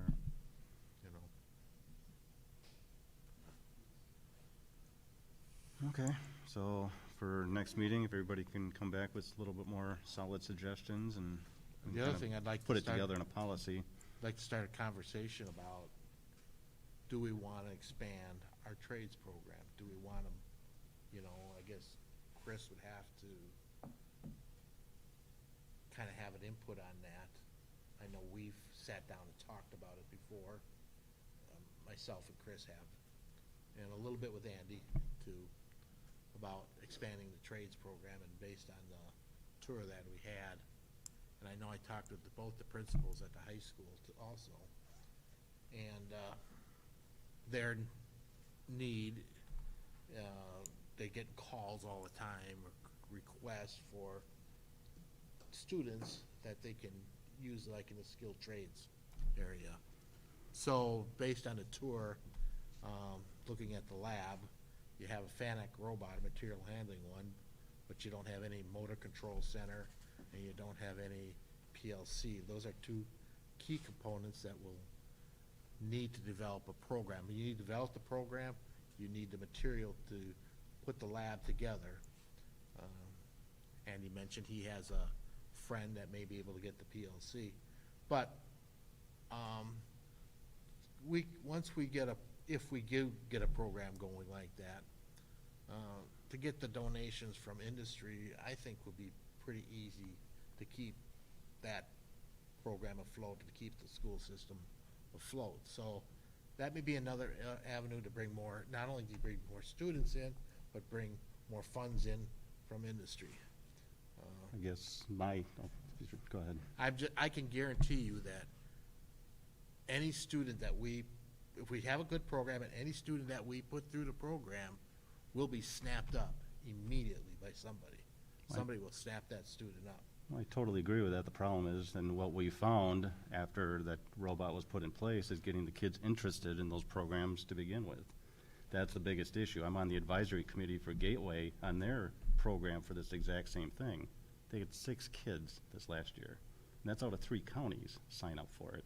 I get that. So that's the biggest problem. I know there's challenges like that. I get that. I don't know how you pique the interest. I mean, at the middle school, you've got 3D printers. I talked to the instructor. He talks about, he told me he talks about resistance and things like that.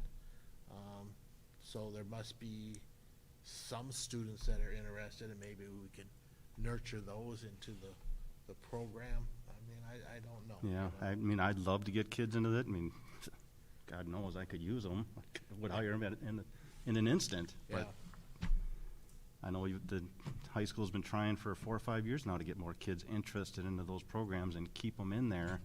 I think we built it where you were trying, we have built a system pre-K through 12. Yeah, definitely. Build that interest in those areas. It's just, yeah, I mean, we can't get them, once they come into the high school, to stay in it and choose that area. Mm-hmm. You know, I don't know what the marketing is for them to get interested. For me, it was just a natural thing. I just picked up on it when I was in my 20s, and I stayed with it all my life. So I just learned, and it was natural for me. I realize it's probably not natural for anybody, but there are students, and I work with kids that just graduate that are in the trades, that are learning the skills because the pay is good, and you know, they don't have the debt of school. So I think what we could do, I mean, to kind of bring it around, full circle, because somehow we got off the gifts. yeah, I understand. Yeah, a little bit. So, I think if that's a dialogue the board would like to have, I mean, we can take that down that venue. I think where it would probably be a proper place to start would be over in the student learning subcommittee. And for the student learning subcommittee to explore with the principals present and looking at it from a whole scale of what do we offer now? What are our numbers look like now? Then talking about what are some additional other programs that could be considered, and we start looking at it from a large scale perspective. Sure. yeah, that would be ideal. That would be, Yeah, I think we can work, we'll bring it back to that way. okay. Okay, anything else on the policy for gifts and grants, or we'll just come back with suggestions at the next meeting and we'll keep it on the agenda? Yeah, okay. Okay, communications announcements. I have a couple really quick. Just want to say congratulations to Kristen Mikulski. East Troy School District was proud to announce that Ms. Kristen Mikulski is one of 6 Wisconsin educators who have been named a finalist for the 2021 Presidential Awards for Excellence in Mathematics and Science Teaching. So congratulations to Kristen on that. Not the first time. That's just great news. I mean, what an accomplishment for her to be one of 6 in the entire state and having it be recognized now at a national level. And again, not the first time. East Troy High School is recognized an advanced placement pace setter school for an impressive student AP access and excellence in AP exam scores for the 1920 school year. We had 115 students take 187 total AP exams, and 80% of those students scored above a 3 on their AP exam.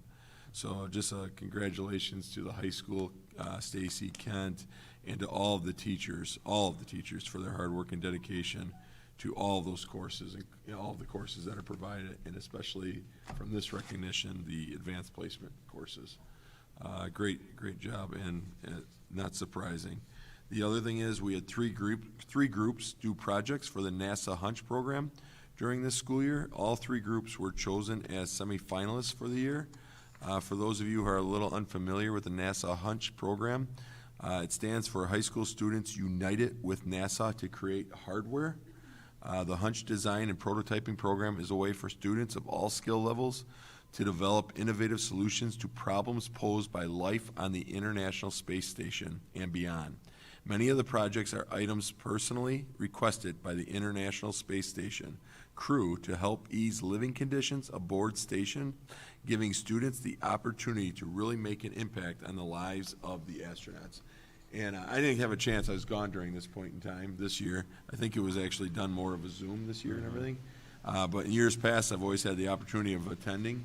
And I can tell you, it is amazing, the innovation that is done by our student body and by other students throughout other districts in regards to what they are able to design to help on the space station. And congratulations to Mr. Ryan Mansky, who's led the Hunch program the last few years and has done a really great job. So great opportunity for a lot of students again in our district for that personal interest. And boy, do they take it and run with it. Ted's been a part of it, and it's amazing. And then the final thing is I wanted to read this. This was just a letter, and this was done on May 10th, but I haven't had a chance since May 10th. Been a little busy with a few things. Kidney stones. No pun. Drop the mic. Anyways, dear members of the Joint Finance Committee, this was agreed upon, and all the board members sitting up here had agreed to send this letter. My name was attached to this letter. Kathy's was, Amy's was, and Kate Harder, our pupil service director. So all of us had agreed to this letter, and I just think it's an important letter due to the fact of what's happening right now at the state level. And it was directed to the Joint Finance Committee, which obviously it's going beyond that at this point in time. But this was back on the 10th of May. It says, each year, this is from our district, each year schools and school districts are presented with a variety of challenges when it comes to delivering an exceptional education to students. We must do so while meeting the unique needs and interests of each and every child to ensure their future success. When we make this happen, there are wide-ranging benefits to children, families, schools, and communities. Needless to say, the past year has presented some of the biggest challenges we have ever seen in education. In the East Troy Community School District, we are proud that we have been able to provide and maintain 5-day per week in-person learning to our students since September 1st, 2020. We have also offered a virtual learning option for children with a great degree of flexibility between the two learning models. This has resulted in additional instructional and infrastructure needs for our district, leading us to delay other pressing needs. As board members, the superintendent, the business manager, the director of teaching and learning, and the director of pupil services for the East Troy Community School District, we support any and all efforts to provide an inflationary increase to Wisconsin public schools within the 2021 to 2023 state biennial budget. At a minimum, we urge you to strongly advocate for the following: special education funding. There remains an ongoing need to increase the state reimbursement for special education. Local costs for special education have increased 43% in the last 5 years due to our students' population's increasing complexity of needs. The current budget, after a minimal increase from last year, reimburses approximately 28%. An increase in special education funding would allow the district to allocate more of its general education operating funds to other important areas also. Revenue limit. We encourage the Joint Finance Committee to accept the current proposal of a $200 and $204 per pupil revenue increase in the biennium, as well as a request to tie future increases to the Consumer Price Index, CPI. Even with this increase, our revenue limit would still be projected to decrease by 1.26% the first year and increase by 0.77% the second year. These declines will lead to staff reductions. We are in favor of implementing a predictable funding formula for districts to determine revenue, set budgets, and plan for the future. Membership count figures. We ask that districts be able to use their 2019-2020 pupil counts for their actual 2020-2021 numbers, whichever is larger, in determining general aid and revenue limits, and allow the use of this figure to remain in the 3-year rolling average of membership computation. East Troy Community School District, even while offering both in-person and virtual learning options since the start of the 2020-21 school year, saw a decrease of 101 FTE and 84 students in our head count. About 50% of this was due to low numbers at the 4-year-old kindergarten, 4-year-old levels. These declines after the hold harmless exemption of 2020-21 will again have negative impacts on the level of service provided to our existing student population. We ask for support in mitigating the impact of what would otherwise create a multi-year reduction in revenue for school districts across Wisconsin. And finally, mental health funding. We encourage the Joint Finance Committee to accept the proposal to increase mental health funding by $53.5 million.